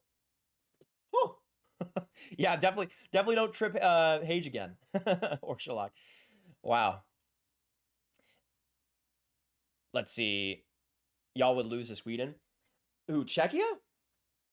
Czechia, if there's any team that is like a great team to play against Sweden, I think it would be Czechia. Like, people, I think, need to realize that Czechia is built to beat teams like Canada and Sweden. Like, they'll get by teams like Switzerland that are also more defensive and capitalizing off of mistakes. But don't get it twisted. Czechia is built to beat Canada. They are built to beat high offense, high skill teams and capitalize on the turnovers and really pressure them and especially around their own net, be able to create turnovers as much as they can. Versus a Sweden. I mean, Sweden has looked a lot better as of late, but they were certainly not perfect against Finland and had their moments of ickiness. So if it were to go that way, I wouldn't have any either way like confidence in either team, because I think for both they're good matches against each other, but I think especially for the Czechs, they're built to beat a Sweden for sure. Still have 5-4 Canada. I think we were up for a crazy third with Canada playing aggressive, but ultimately Canada is getting it over the line with some risky defense. Okay. Yeah, actually, let us know in the chat too. When we get into this third period, right now it's 3-2 Czechia. Which player do you see scoring next? Now, of course, it's somebody that has to keep his 4-3 Canada prediction. I'm still going Martone. I think he is just due for some big moment in this tournament that really gets it going. Oh, Buhall, don't worry. It would be for after the stream. It's basically like we post a link of somebody else's stream and hop on, but that would be for much later. Canada has to have a good third period for sure, and especially at 5-on-5. They need to actually get some shots on goal at 5-on-5. That's the big thing. I mean, the final will be great regardless of who wins this one. 100% eLiaminator. I am so ready for the last 20 minutes, dude. Who knows? Might not even be the last 20 minutes. I would kill somebody for some overtime, even though I already got some earlier. I'm so greedy, guys. I'm sorry. SCR says Hage. eLiaminator says Hage. Riker says Hage as well. Merca, of course, has Merca scores next. I said in the second, so I'll roll with it out in the third again, but Aitchison slapper to tie it. Man, that would be so climactic, man. I say Hage, it's the goal or assist, at least 1 point. Okay, so we're going a lot of Hage for redemption arcs here, is what I can tell. No shootouts, please. True. No matter as a neutral observer, no shootouts in any way, please. I can't do it. For your 4-3 prediction, who scores the game winner? So, yeah, I went for Martone to tie it.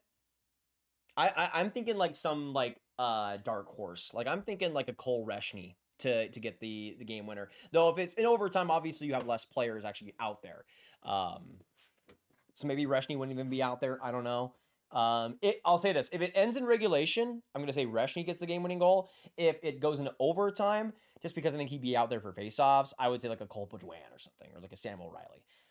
Because I would honestly expect the Hunters to put out Baudouin and Sam O'Reilly in overtime, and they might not even be that bad either, but something like that. You know what I mean?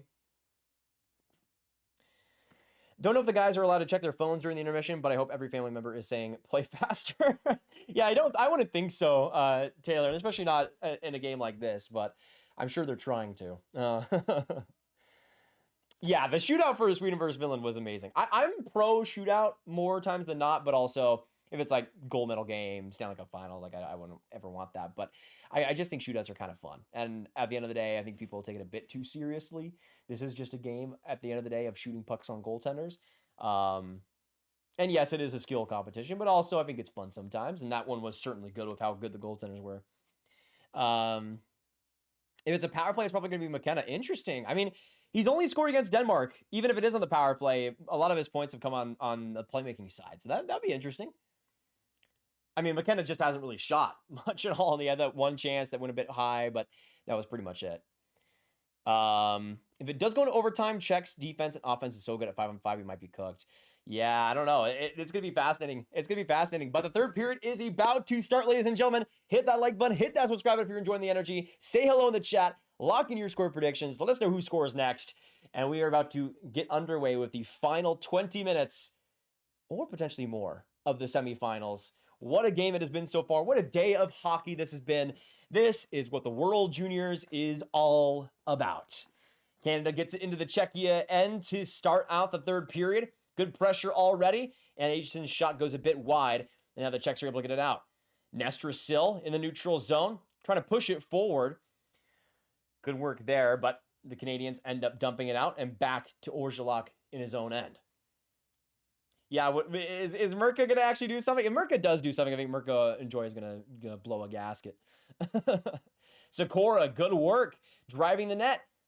Oh, it was on top of the net there too. Almost rattled itself in.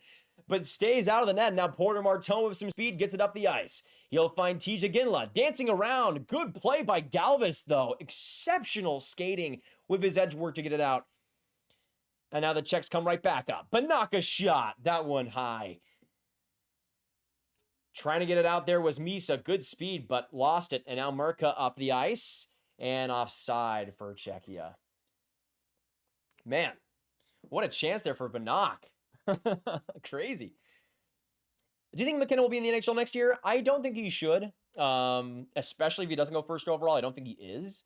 But even if he goes first overall, I don't think you should. I think he absolutely needs another year at Penn State to get a bit stronger. I just don't think I've seen the improvements in that over, like, what? It's only been like a few months now. He's going to be a really good player. I just don't think there's any reason to rush him at all. Like, if you rush him, he's going to have like a Jack Hughes rookie season where he gets like 15 points and gets shelled. Hage, great move. That went off a couple of bodies. But now below the line, Reshny. Hage still trying to get that puck. Through the legs of McKenna, though, and right up the ice. Novotny will get to it. And offside again by the Czechs.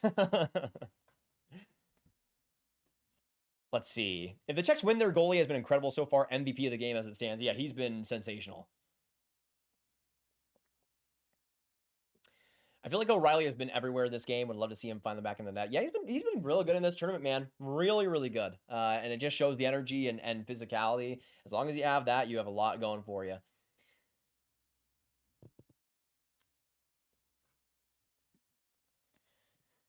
Pezhnika gets up the boards. Great chance here for the Czechs, but not able to get that pass across was Kubica. Now the Canadians come up. McKenna just a bit too high in the play, though. Now Kubica enters the zone. Hotch's shot. That one rattles off. First to it is McKenna. A couple of moves around. Loses the puck, though. And able to get it was Dranicek. Outlet pass. Dumped into the Canada end. And Ivan Kovic there first. And now the draft-eligible defenseman, Keaton Verhoff, on it. Pressured there, but still able to get the outlet pass. Back to the neutral zone. It gets turned over, though. Carroll's a swiping pass, but now coming in is a good play by Sakura. Dancing around Carroll's. Now to Chihar on the boards. Carroll's having some trouble against the physicality there. Sakura still keeping it. Dumped out, but kept to the point now for Adam Juracek. Dancing around, gets a shot there, but blocked in front. Good play there by Carroll's. Kept in again, though, by the Czechs. Able to get it with Sakura. But given away right there by NesterSill. I will say, NesterSill has been a bit underwhelming in this game, just in terms... Oh, here he goes. NesterSill, a clapper from the blue line, but saved there by Ivan Kovic. He heard me and then and then went for something like that. That was pretty funny. What time? I'm right now at 17:01 on the board. In the third period here, where the Czechs up 3-2. But yeah, besides that clapper from the blue line, I think NesterSill has been a bit underwhelming in terms of his pace, but it still has some good moments physically. Denoye gets some space right around for the tip, but wasn't able to get it. Was O'Reilly, and Orszalak is able to save the shot from the point to quiet it down for the Czechs. What a play by Denoye to find that space. Almost got it across. Wow. That would have been huge for the Canadians. Great strip play, and Mirko wasn't able to match his speed. Sadly agree with a 4-3 Canada win. Luchenko and McKenna score. Ooh, Luchenko getting on the board. That'd be fun. Taylor says, hoping for a Canada win. Might come back after the game for a bit. Hey, I appreciate that, Taylor. And we hope to see you very soon. When was the last time we've seen someone go first overall and not directly to the NHL? Owen Power, 2021. Don't worry, I got you. And in that case, yeah, he absolutely needed the other year. Probably need maybe two, though he's finding his footing a little bit more recently, which is good to see. Matthias Mann, after the Czechia face-off win, now coming up. Tittlebach here, one-on-one, dances around, and just able to save it was Ivan Kovic. Man, what a game so far by Adam Tittlebach. And putting the pressure on those Canadian D. Hey, I'm just going to say I'm titillated by Tittlebach. Anyways. Jets draft McKenna and give him the old Lambert treatment. Oh, yeah. McKenna would not reach the NHL until like 23 if he went to the Jets. It'd be brutal. He'd be a Manitoba Moose for life, man. him and Lambert on as that first line on Manitoba for like 6 years. Cinema. Cinema, man. We will be there no matter what. Like 100 points in the AHL, and they still won't call him up because they want to have like... I don't even know who's a fourth line forward for the Jets. Hage almost broke alone there. That would have been interesting. But they need to reset here as they dump it back in. Pezhnika just able to get it back to the neutral zone with 16:08 to go in the third. McKenna now up the ice to Hage. Entering the offensive zone. Hage right there across. Reshny! He scores! Cole Reshny! Right in front of the nets. Drives it home. And the Canadians tie this game up. Oh my goodness. What a pass by Michael Hage to Reshny. And he's able to capitalize. Wow. Just a great drive there by Reshny around the, not much physicality around him. They just left him all alone. Pezhnika wasn't doing anything around the net. Nobody was doing anything. He just let him go right through. What is Max Pezhnika doing today? Horrible giveaway that allowed the Michael Hage breakaway earlier for the penalty shot. Reshny, though, able to dance right around him without even knowing. And make it 3-3 to tie it all up. Wow. What a pass there from Hage to Reshny. And the Canadians are able to come through. 3-3 in the third period. Because, of course, with how good this game has been, of course they tie it up. They always were going to tie it up. And the Canadians get a 5-on-5 goal. Max Pezhnika, though, just a complete lapse in judgment. And Reshny was able to glide right in. He was like, oh, okay, I guess I'll just go in front of the net. Sure, why not? Again, now across. Right there for him. Misa. Just too much mustard on the pass there by Martone. But now the Canadians with some wind in their sails. Trying to get some more going here. But that goal by Reshny assisted by Hage and McKenna to give the Canadians the tie. Ethan McKenzie up the ice. Tipped there by Martone. And now Orgelock will get to it first. Juracek. Able to find it now to Klima. Man, 5-on-5 goal for Canada. There you go. There you go. 3-3 now for the Canadians. But a big opportunity to get some more goals going in this game. Quick shot by Shihar. That one just wide. Merca now with the puck. Pressured here by Martone, who doesn't have his own stick. I don't think. Oh, he does. It was just invisible for some reason for a second there. But yeah, Hage redeeming himself. Love to see that go. My dad is outside on the couch watching it on my TV, but I'm chilling in my room. I keep going out just to check when the game's starting, but not anymore because it's starting. Well, that's okay, Bio. I mean, welcome. It's good to have you on the stream. Oh, man. Who in this draft is the most NHL ready? Definitely Ivar Stenberg. Like, not even close compared to McKenna for me. Oh, Sakura. Quick chance. Now Galvis right in the hash marks. Looking for a pass. He'll keep it going. Galvis finds Sakura after the puck gets stripped from him. Sakura now again. Quick shot with a sharp angle. That one finds its way into the corner after the shot. Weird little bounce there. And back into the corner of the Canadian end. Turned over. Galvis, another sweet play. Using that skating. Spinning around. Back in the corner. But that one off the stick of Aitchison and back to the middle it'll go. Good pressure here, though, by the Czechs after that Canadian tying goal. We'll see if they're able to continue that. Coming up the ice to Noye. Good little move to get around Galvis. Entering the zone. Oh, almost pushed in by Pezhnika. It almost went up the skate. That would have been an unbelievable turn of events. Quick shot there by Reed. Gets bounced off of Galvis in front. Dude, imagine if that puck went off of Pezhnika. Hage in front of the net, trying to get that rebound. Nobody was there. Now McKenna across the ice, but Reed couldn't get the shot off. Reed again on the hash marks to McKenna from the blue line. Reed one-timer. Saved by Orgelock. Blocked in front and two, and we'll see the Canadians get it again. Hage through a couple of defenders, but the Czechs are just able to get it out. Couple of beautiful chances there set up by the Canadians. And it looks like Reshny is a good fit on that second line. Now Hage barrels up the ice. Shooting there. Blocked in front by Fleecegerald. Oh, boy. Oh, boy. That line just came out rolling. Unbelievable. Hage now enters the zone. Chipped in front. Kept in. Shot there by Brunick. Just off the blocker of Orjalak. Now McKenzie to Martone. Now the Canadians playing with a lot more pace. The Czechs had a couple good minutes there after the tying goal, but now Canada's putting the iron right to them. Trying to find it is Martone. Turned over, though. Juracek getting that puck. Trying to sweep it off the boards, but there's Brunick. Brunick now to Iginla. Shot there, just off the body of Fleecegerald. And to the corner it'll go. Misa not able to keep it in completely. Now up the ice, trying to get it is Tittlebach. Back pass across. He finds Sikora right there for the shot. What an opportunity and what a save by Evankovic to keep this game tied. Oh, mama, what a couple of chances here by both sides. Now entering the zone, Ratty Murka. Good stutter step move. Gets it deep into their own end.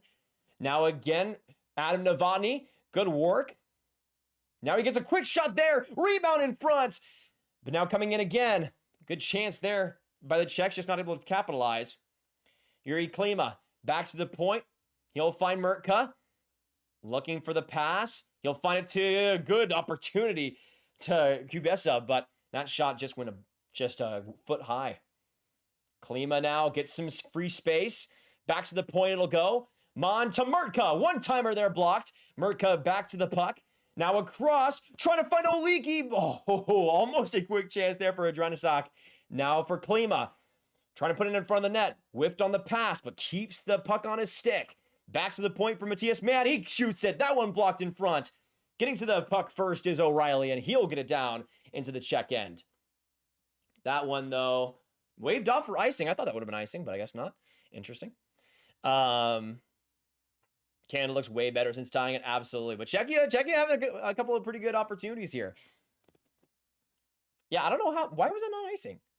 It's very strange. Sikora back to the point. Shot there. Oh, what a chance. Oh, man, not able to capitalize. Now coming up the ice, Jet Luchenko trying to get some free space. Right there to Baudouin. Canada pressuring in the offensive end. Nestrasil now back to the neutral zone. Nestrasil coming in for Chihar. Chihar barrels through and he scores! Voicek Chihar scores to make it 4-3 with 10 minutes to go in the third. Nestrasil, Chihar, and the Czechs are back in the lead. Oh my goodness gracious me. What a pass, what a transition play. Chihar with the body barreling into the slot. And a one-man wrecking crew up in transition. Holy! 4-3 Czechia. What a play. What a goal. What a snipe to get around Caleb Denoyer. And it's 4-3 Czechia. Holy! Denoyer just got turnstyled. And Czechia is back on the advantage. Holy man. What a goal. What a play. And Czechia's back in the driver's seat. Wow, man. Wow. What a turn of events again. With 10-11 to go in the third. After the Canadians get that tying goal, get so much of the momentum, the Czechs storm right back. And that goal assisted by Vaclav Nestrasil. What a play. My goodness, man.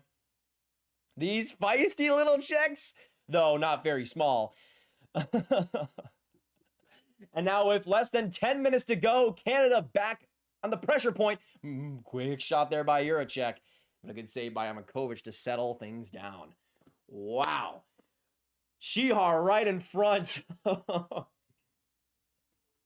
What a game, man. What a game. Though that officially just catapults my 4-3 Canada prediction into the sun. It's over. It's so over. Hey, Tyler with the 10. Thank you so much, brother. Let's go Czechia. Appreciate that. Tyler's so back, bro. We've never been so back. Let's go Czechia. Thank you, brother. I appreciate that big time. Can we get some Tyler love in the chat? Thank you, man. It's good to see ya. All right, there we go. No, why is it not caps locking? Come on, caps lock. You should work by now. Come on, brother. There we go. Appreciate the big $10 donation, Tyler. You're the GOAT. You already know this, though. You already know this. Let's go Czechia, baby. Oh, man. Oh, man. Can anybody guess who Grav is cheering for? I don't know. I don't know. No, the game is not over, Marcus. We have about 9 minutes to go. About 9:40 left in the third. Something like that. Just don't give Canada the power play. Don't do it. Hey, thank you so much to George for the subscription. Welcome to the Grav Gang. It's good to have you. And if you guys want some more, want a shout out, just hit that subscribe button. You'll be good to go. Agerson was just puck watching on that goal. Kind of a rough game from him, it seems, which sucks to see as an Irish fan. Yeah, it's been a bit shaky, especially in his positioning. I'm cheering.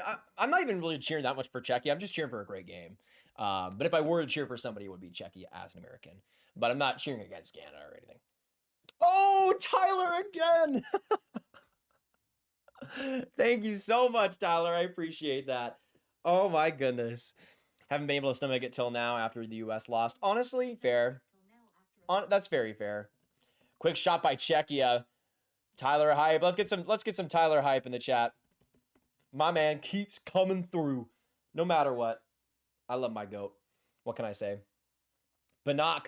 Oh, almost across. Oh, that would have been dangerous. Curon, who's been fantastic in this game, almost got that puck off the pass. But thank you so much again, Tyler. You're the GOAT. You already know this. We've been new. Gonna have a heart attack. Yeah, that's fair. Oh, this game has been so good.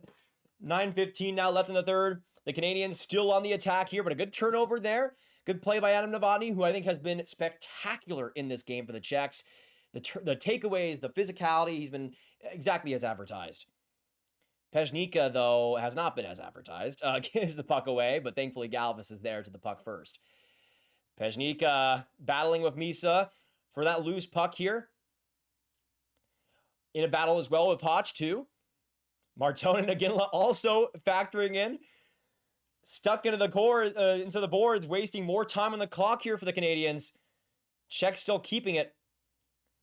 Though it gets out and right to Czechia. Great play. Now Novotny coming across. He'll get it to Tilbach to Novotny! Oh, what a save by Ivankovic! Oh my goodness!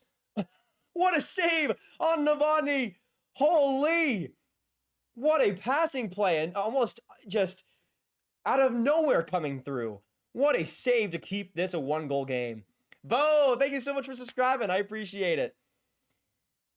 Good little chip play there, again, by Yuri Klima, who's had a really good third period so far. But now now Chichigina comes up with the puck, trying to get it to Baudouin, but the shot attempt just wasn't there. Now Juracek behind his own net, shipping it upwards to Klima. And now that fourth line for the Czechs looking to rise and grind. Getting into the offensive zone here. But given away, Baudouin's able to find a streaking Brunick. And now coming through, good block by Murka. But across, almost there. But Klima with the puck on the stick first before it got to Baudouin. And into the stands it goes with 7:35 left. Is that another stoppage of play? Why? Why is it another break? That's so strange. Canada's decor has been really bad this game. They've been a bit inconsistent too. Like it's some games, some periods they have some really good stretches, and then the others they just kind of fold on their own blue line. Really, I've only been cheering for Hawks prospects. Canada should have brought Banacker. Well, yeah, but they've also the depth for them has kind of been the only thing that's pretty much been saving them so far. Ivankovic saving the tournament, maybe. I need to see it again, but that was great. Let's see.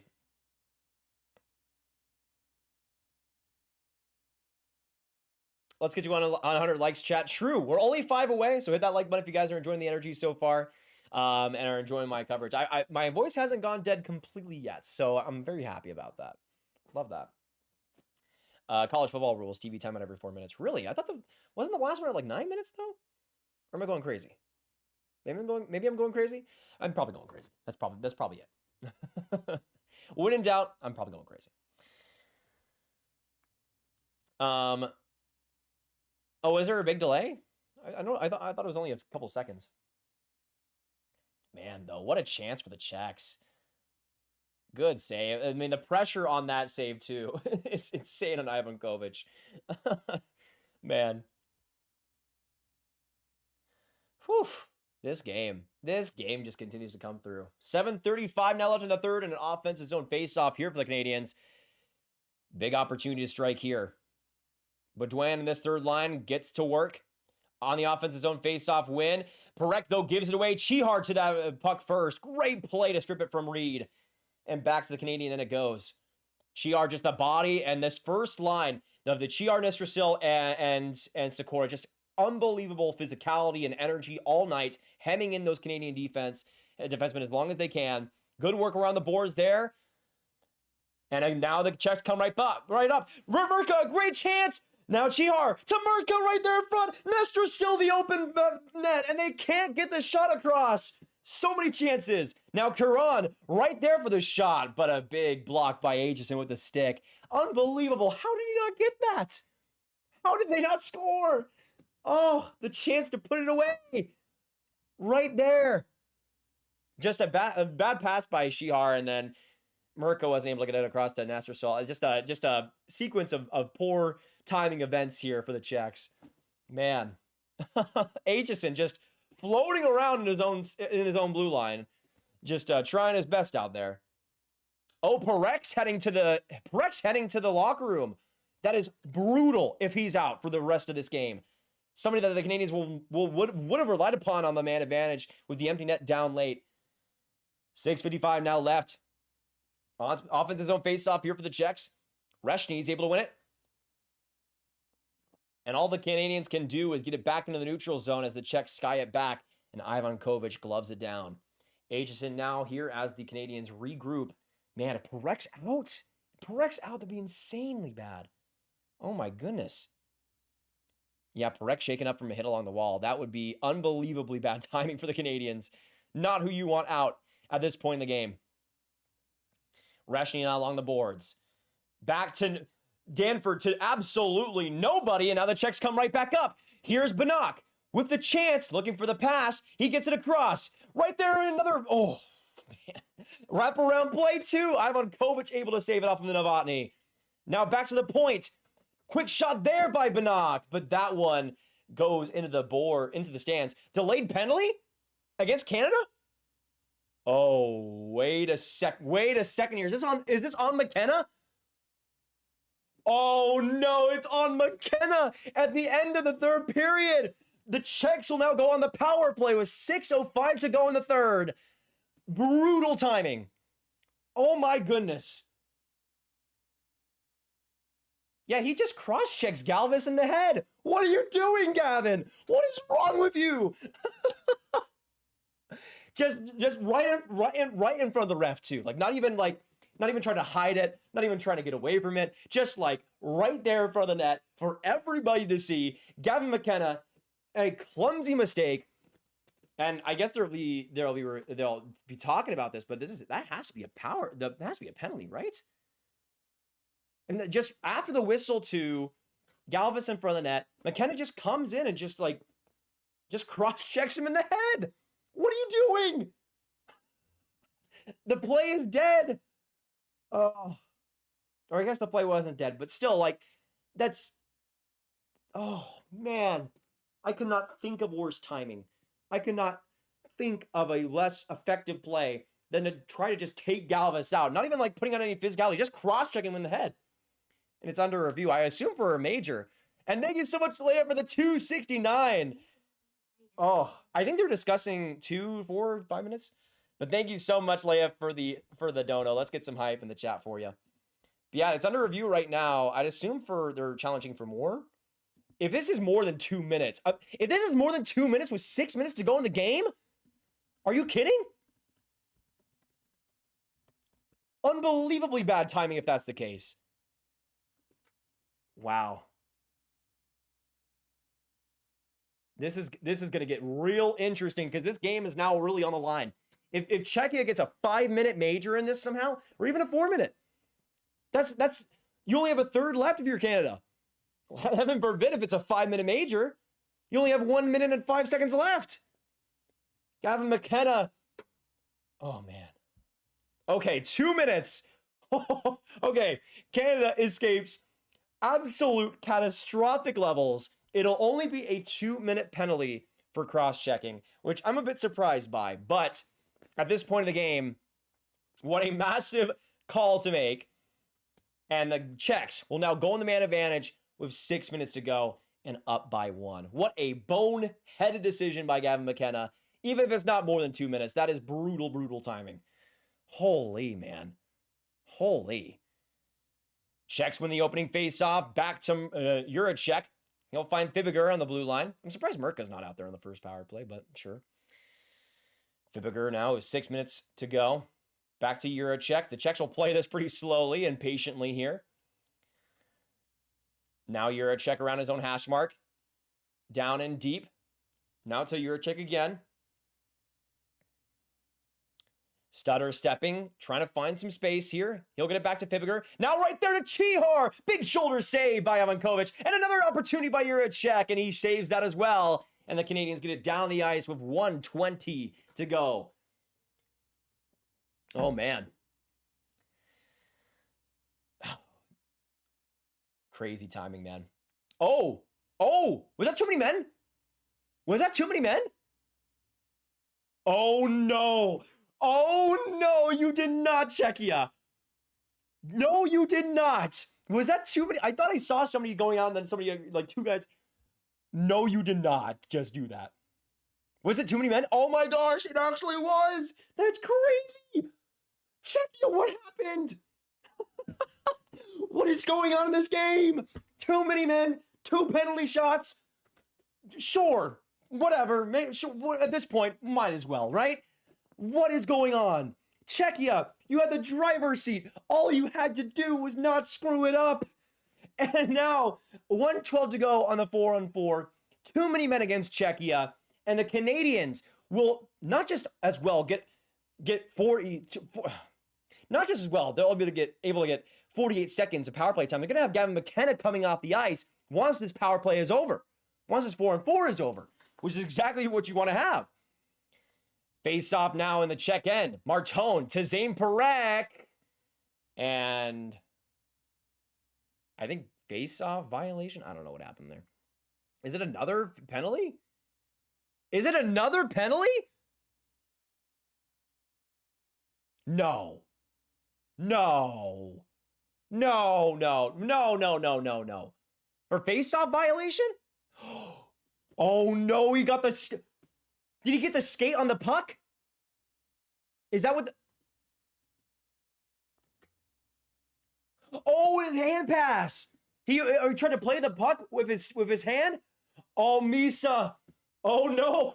Oh, no. Oh, my gosh. No way. What is going on in this game? Right at the opening face-off, Misa looked to just barely play the puck with his glove, trying to pass it to himself. No way. No way. That's insane. Oh, man. No way, man. No way. If this is how this game is gonna go, we're gonna have like 10 more penalties, and they're gonna be like delay of games and bench minors and the most random things you ever heard upon. That is insane to do, Misa. Insane. The crucial point of the game, putting your hand down like that. Oh. Yeah, and Misa's gonna go to the box. It'll be wow. It'll be a 5-on-4 Misa to the box. Just complete boneheaded decisions by everybody here. McKenna cross-checking out of nowhere. Czechia too many men. Misa playing the puck with his hand. Just self-wound after self-wound by both of these teams. And that'll be a 4-on-3 for the Czechs. with 1 minute to go. Oh my goodness, man. 5:13 now left in the third. I think Czechia is taking a timeout here. What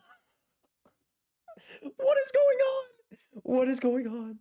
I can't. My voice is dead because I can't with these people. I can't. I can't. That's insane to do. That is insane to do. Wow. What a hockey game, man. What a hockey game. Score right now is still 4-3 Czechia, Taylor. Man. I can't even believe that. I can't even believe that. Like, just critical self-error by both teams three times.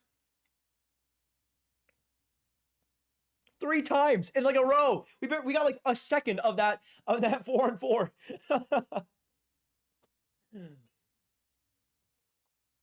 Just diabolical, man.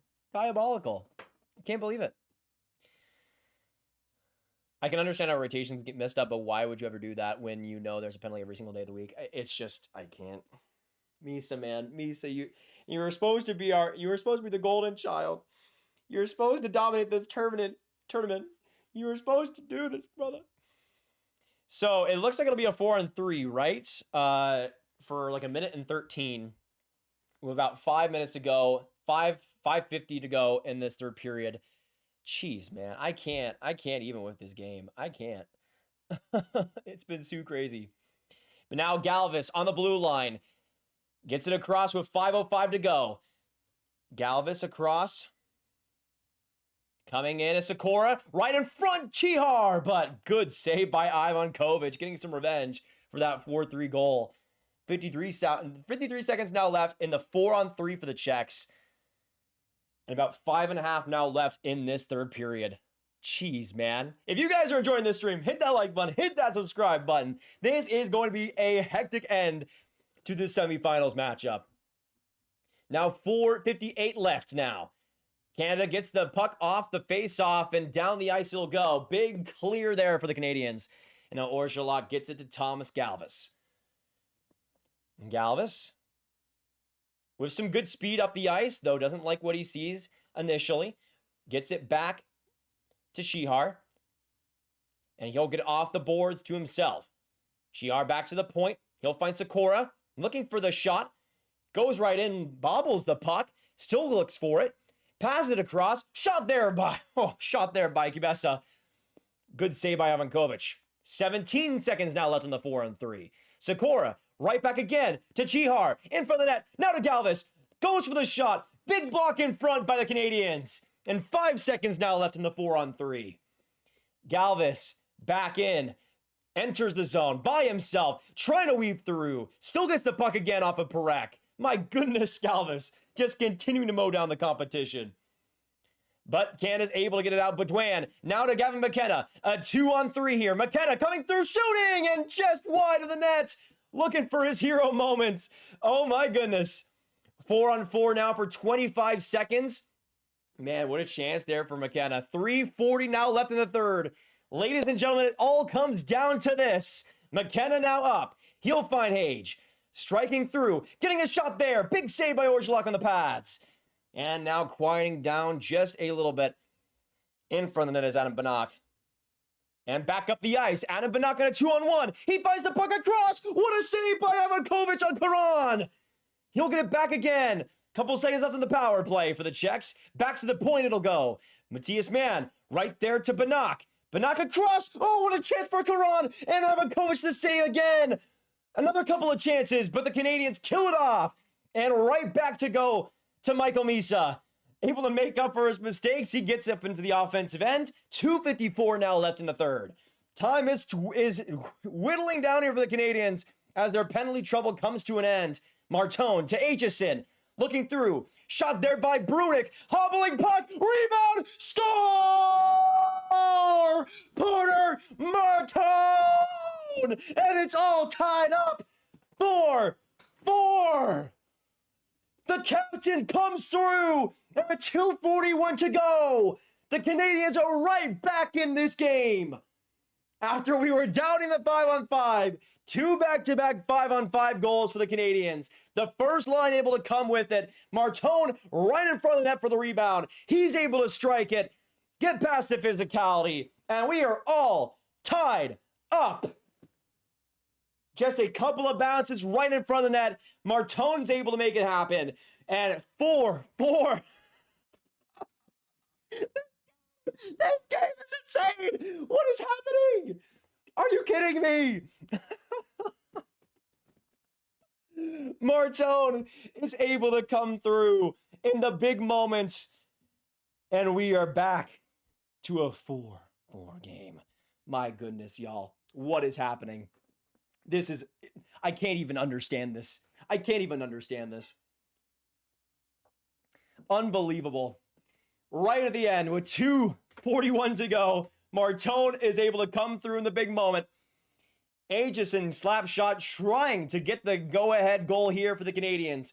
The third line getting to work here. Baudouin now back to the point. He'll find Danford and up deep. He'll get into the corners. Denoy shovels it, trying to find a little seam here. Still working on the boards after losing his stick, but the checks are there first as Nestrasil battles it out. Now... Sakura bobbling puck. Ivankovic just gets a piece and back to the corner for Rushing to take it back. Y'all, get some W's in the chat. Get some Canadian, get some Czech flags. Get some luck for your team. It's all coming down to this. In the semifinals game, 4-4. What a game. What a climactic finish we're in set for. Oh my goodness. But now the Czechs in the offensive end. Almost there for Galvis, but good stick there. McKenna taken off his stick, and Ratty Murka will get that loose puck. Now to Banach entering the offensive zone. Banach keeps it right there. Coming in is Perron. Great chance for the rebound. And they score! Czechia with a minute to go. They get the lead again. No way. They topple on top of each other in jubilation. 5-4 Czechia. Unbelievable what we're seeing here tonight. I can't even believe it. It's unbelievable. This third period. What is going on? A great play in front, just off of Misa's stick. Oh no, it was off of Misa's stick. Oh, he got the skate on it. He got the skate on it. It went off of Misa's skate, off of Polatine's skate, and into the net it goes. Unbelievable. Like pinball in front of the slot. The Czechs are able to get it through. What a play and rush there by Maximilian Caron. And Polatine finds a way to knock it in. Wow. The only hope here for the Canadians is that's maybe like reviewed for a kicking motion or something, but I don't think that will get them very far. With 1:12, the Canadians... Oh, it is under review. It is under review. Okay, we'll see. Dude, this is insane. This is insane. This is insane. What is this game? I can't even believe it. I can't even believe it. Off of Misa's skate, off of Polatine's skate. Like, the thing is, it wasn't even like he was kicking it in. He was, like, swerving around. He was, like, circling around. I don't think there was much there that... Like, that was actually, like, an awkward angle to put your skate at if you wanted to put it in. But he was still able to do so. Oh, he did kind of, like, clamp it down a bit?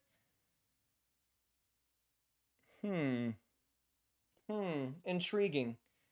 Intriguing. Under review here. We have a goal. Good goal confirmed. Czechia up 5-4 with 1:14 left. Oh my gosh. Oh my gosh. The biggest goal of Tomasz Polatine's life. And it wasn't even by his stick. Unbelievable. Good goal confirmed. 5-4 Czechia. And now the Canadians have just 1:14 left in the third to get some more heroics and tie up this game. I believe they won't even... I think Perek is still in the locker room. I don't know if he's going to be out for this. Oh, there he is, actually. Or no. Yeah, there he is. There he is. Okay, Perek's back in the game. Okay, let's get some fireworks here at the end, shall we? That Politin goal assisted by Maximilian Curon and Adam Banak. That line, terrific for the Czechs tonight. Perek now to Martone as the Canadians are on the brink with 1 minute to go in the third period. Empty net now for the Canadians. Back along the boards. Good work by Baudouin. Now Reshny in front of the net. Great save by Orszlak, but he's barreled in from the slot. The Czech, that's going to be a penalty. That's going to be a penalty against the Canadians. Reshny goes right into Orszlak, and the Czechs will be back on the power play. Oh my goodness. What? Reshny trying to replicate the goal he had before. Oh, man.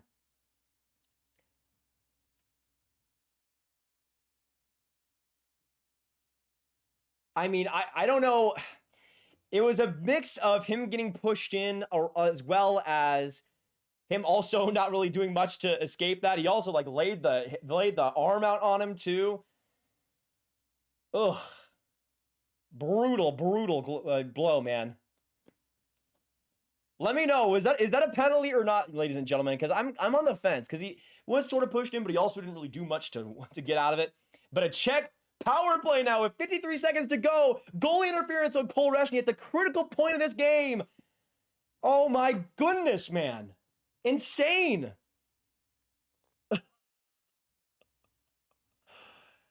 Insane. Insane. And now the Czechs get the offensive zone face-off. Won, though, by the Canadians. Up the ice, though, through the legs of Gavin McKenna. First of that puck is Adam Juracek. Good work by McKenna, poking it along, trying to find Michael Hage there along the boards. Loose puck now behind the Czech net. Bolstered there by Aginla. Empty net now for the Canadians. Back behind for Sikora. Now along the boards it'll go. Good play by Chihar. Trying to rush it up the ice. He gets past Perek. He shoots it on net. And he scores! Chihar, once again, puts the dagger into Canada. And 6-4, Czechia. Unbelievable effort there on the end of that goal. All on the boards, using that speed and transition. Gets past Perek without any semblance of effort against him. And he's able to put it through. 6-4 for the Czechs. And Reshny is livid, as he ought to be, considering the position he was put in. But my goodness, what a play along the boards by Chihar. And he's able to make it 6-4 for the Czechs. Unbelievable effort by Chihar in this game. And he gets his heartbreaker moment. Unbelievable. Unbelievable. Jeez, man. What a game. What a crazy, crazy effort by Chihar. And with 20 seconds to go, this is likely it for the game. Man. Unbelievable. Unbelievable. I cannot believe what we've seen tonight. An absolute masterclass by the Czechs at 5-on-5. And Denoye is going to the box. So there you go. Oh, man. Oh, man. Let's go, Czechia! Love that, baby! I'm sorry, Canada. I'm sorry for the Canadian fans on the channel. I let me have this. Let me have this as an American, okay, for how crap our team was this year. Unbelievable performance here by the Czechs, who continue to be the foil, the thorn on the Canadian side. Now coming up, Chihar again with a chance. And Ivan Kovac gets the save there. 14 seconds now left in the third. The Canadians give it up completely. And the Czechs will move on to the gold medal game to face off against Sweden in a terrific, unbelievable match that we witnessed tonight. Czechia, another masterclass against Canada, and they win 6-4.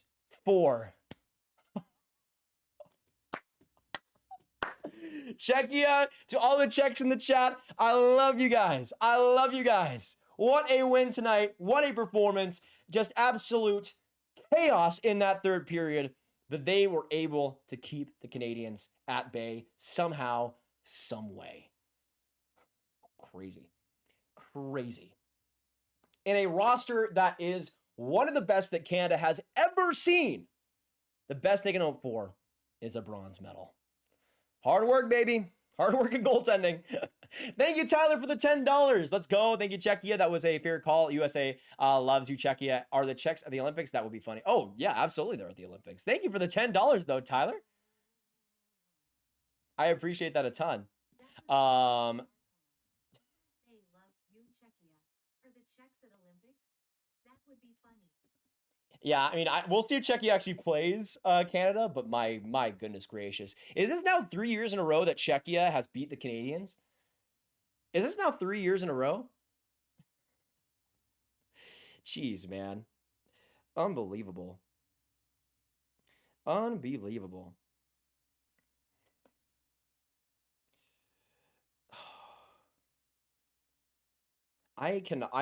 This whole game was just I couldn't even believe it. Hey, Robert, thank you for the gifted membership. I appreciate that. My man. And camera gets it. There you go. Oh my goodness. Oh my goodness. Thank you, Robert, for the gifted member. I appreciate that a ton. Wow. Why is McKenna not out? Why is McKenna going to the locker room while the... Are you guys seeing this? Why is McKenna trying to go to the locker room as all of his other teammates are standing in line for the ceremony? Are you guys seeing the same thing that I did? Why was McKenna trying to leave? That was strange.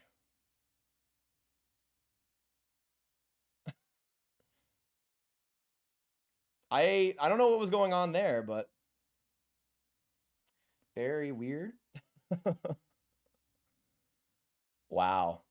Good on you, Czechia, man. Never doubt the Czechs. Never doubt the Czechs.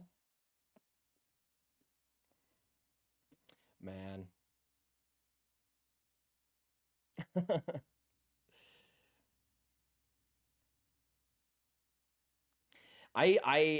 I'm just floored. I'm just floored that the Czechs actually were able to pull that out. Future captain of the Sabres and the Czech, future Hedman riding Mirka is going for gold. That is going to be a crazy game between the Swedes and the Czechs, man. I mean, either way, I don't know how it's going to go, but I don't know. That's going to be interesting. I'll say that. Hey, thank you for the 5 layup. I appreciate that. Marissa from TSM pulled a Mark Scheifele. Isn't there anything better than watching the Americans lose? Yes, it's called winning the tournament. Ooh. Ooh. Ooh. Oh.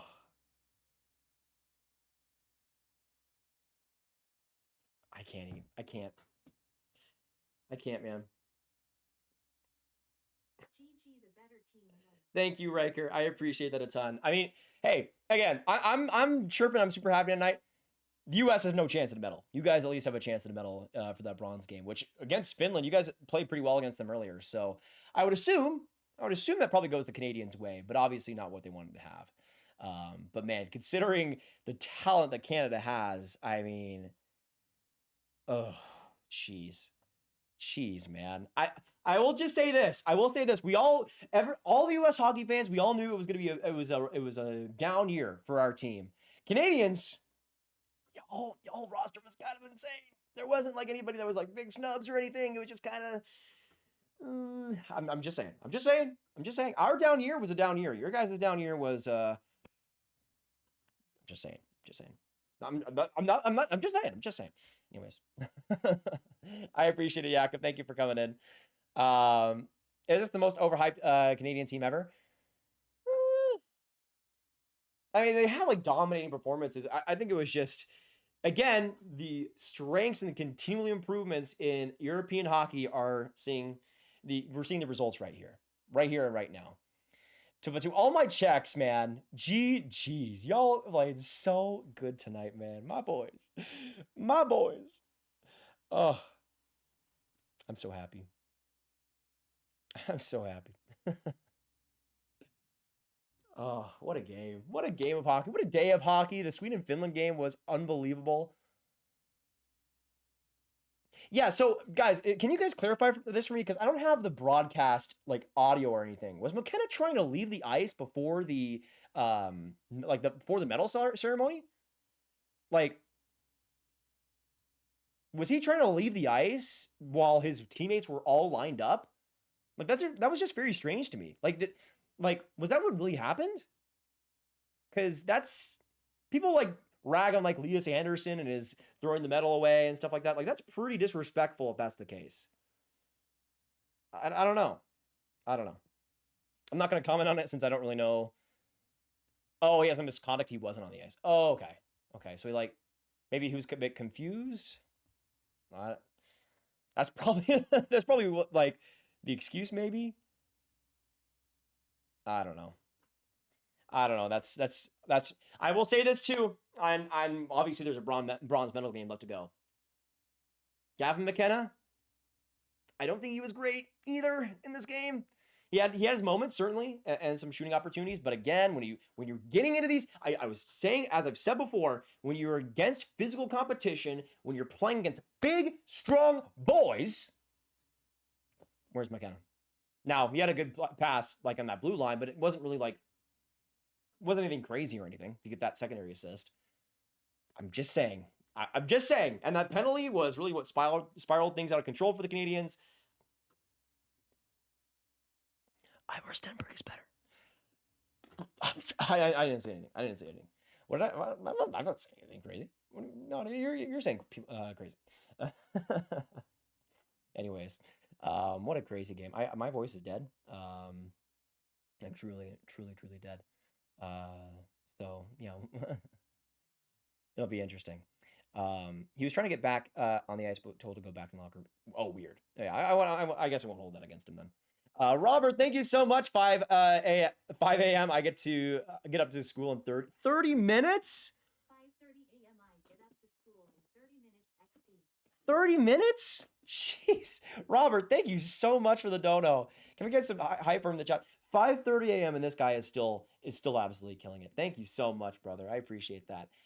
Congrats to the Czechs, dude. Congrats. That is just wild. That is just wild. The World Juniors, man. The World Juniors. The best Canadian team in history. And they still aren't able to. Hey, to everybody that said that that was mad about me and my Canada losing to Sweden in the gold medal game prediction. I'm just saying. I'm literally just saying. I'm literally just saying. That's it. That's it. I'm just saying. Hey, thank you for the 5, Tyler. Finally, you said it. Stenberg and Verhoff are both better.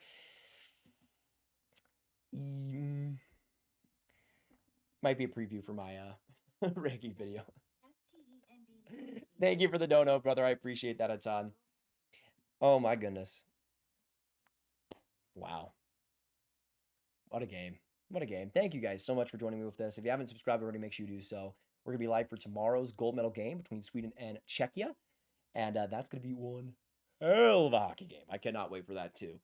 But man, oh, that game is going to be so good. That game is going to be so good. Oh, I cannot wait. I cannot wait. Hey, thank you, Leia, for the 5. I appreciate you. Yeah, let's get the, if you guys haven't subscribed already, we might as well get the raid going here in a little bit. Someone check on urinating tray right now. Steelers won the AFC North 26-24 as the Ravens missed a field goal wide right on the final play of the game. By the way, I turned up my audio volume, so were you guys able to hear the text-to-speech at all? I don't know if it was very clear or not, or if it was distracting. I don't know, but maybe that's how I'm able to make it work. Who knows? But thank you, Leia, for the last donator, man. By the way, can you check is Tom still streaming? Man, 2 years in a row, couldn't keep their chill. Check. I gotta say, as a U.S. hockey fan, Thank God for Czechia. Thank God for Czechia, dog. Oh, thank God for Czechia. Man. I just gotta say, can I just say this can I just say one more thing? I literally looked up Gavin McKenna's on Twitter right now. All of the tweets are hating on him completely.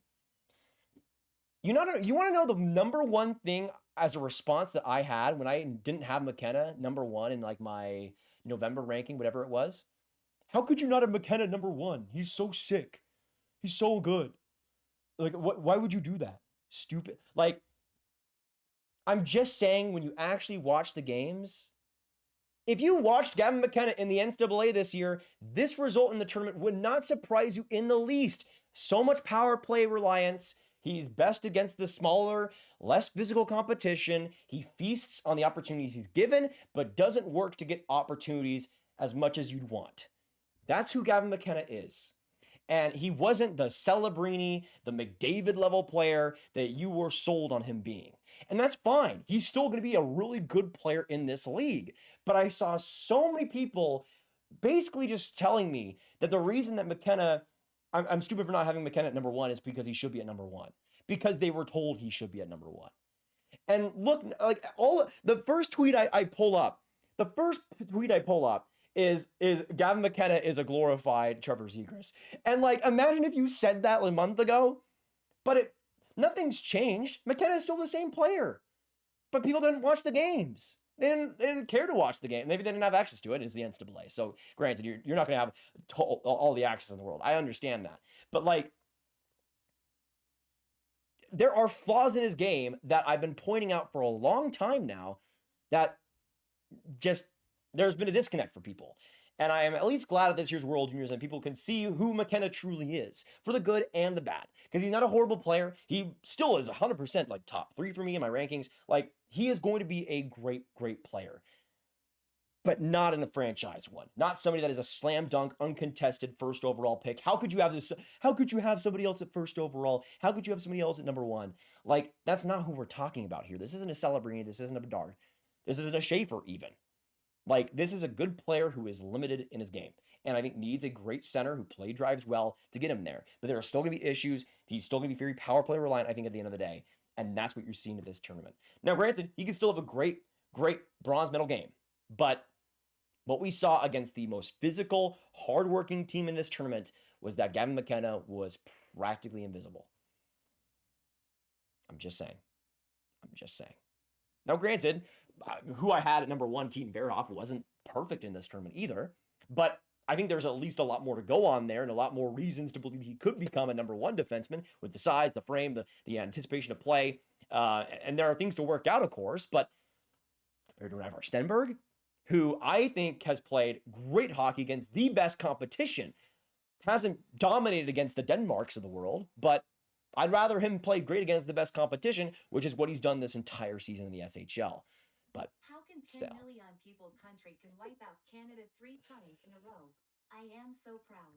I appreciate that, Robert. Thank you for the donation. And I'm just saying, because the Czechs are great people. They're fantastic people. I love them. And you guys rule. Let's just say McKenna is not very popular on Twitter right now. And yeah, like again, if you, this is one of the big, I will say this. One of the biggest things that I think has changed for me, at least. Oh, hey, thank you for the donation, Tyler, of the $2. Czechia or Sweden. I don't know. I predicted Sweden to win the gold medal, so I guess I'd stick for them. But Czechia is so good. They have so much going for them. I don't know. Like, I couldn't make a definitive this one's going to win, even if I would probably lean Sweden just because I predicted them before the tournament. But I think Czechia is a really hard team for them and how they play. But, man.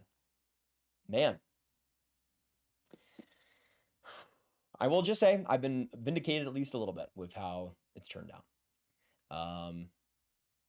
And again, like, I don't think McKenna was like the worst player in the world. He still has his value. I just think as a first overall slam dunk guy, he's just not that guy.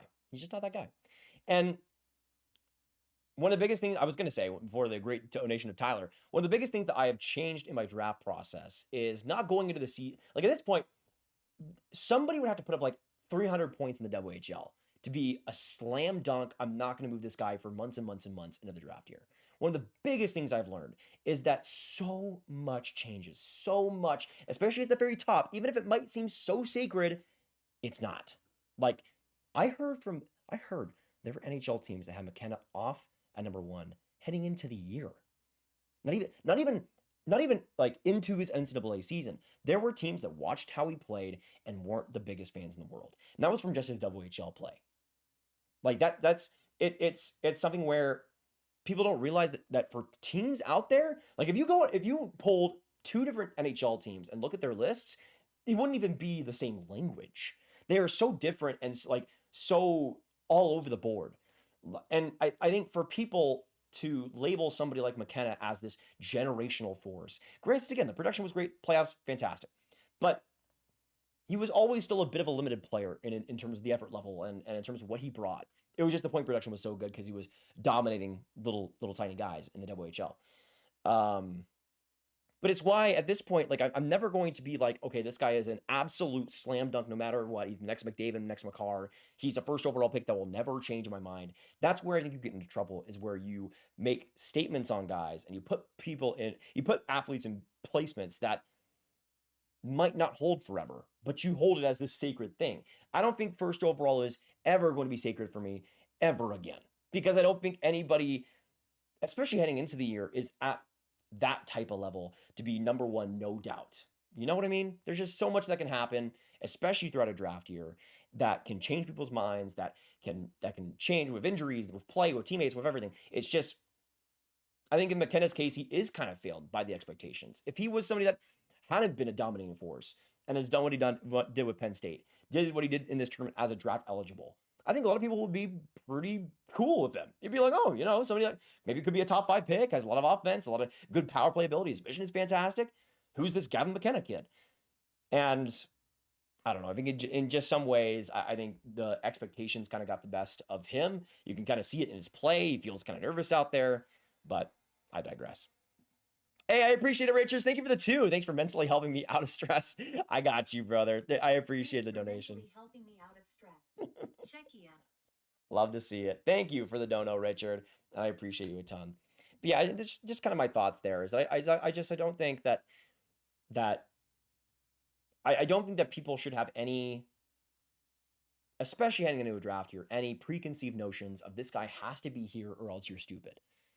Maybe when we get closer to the draft, sure. Like you can start to throw on the hot takes and stuff and be mad at people putting somebody else outside the top 5 that maybe you don't think is there. I understand that. But like heading into the draft year in like September to like lock in anything, I just think it's silly. And I think the McKenna situation is a perfect example of that. But anyways, that's my rant on that situation. And my voice is dead, so I'm probably gonna head out here in a second. Layup is Tom's still streaming. We'll give him a nice little rate if that's the case. No one hyped up Celebrini that much, and he's an amazing franchise player. And you know what the difference is, SCR? Celebrini played in the USHL. He played college hockey, which a couple years ago, not that many people are paying attention to casually, but especially the USHL. I think the USHL gets so underrated for how many great players it breeds. Celebrini is a great example of that, of course, but he was unbelievable with the Chicago Steel, like unbelievable before his draft year. And, and still, it is what it is, but.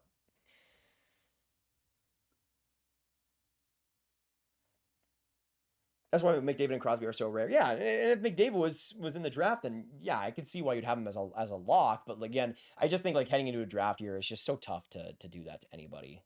Like I've been too burned by the Shane Wrights, now potentially Gavin McKenna's. Like it's just, especially for these guys, you gotta wait for things to sizzle a little bit, Hey, I appreciate that, Jakob. I appreciate you dropping by. And for all the checks in the stream, hopefully you guys are having a fantastic, I guess, morning, maybe. But I appreciate it. Oh, boy. Oh, boy. Man, what a game. Thank you all for joining me tonight. It's been a great one. And yeah, I don't know if Leif is still here or not. Let me see if Tom is still streaming, because I know Leif wanted us to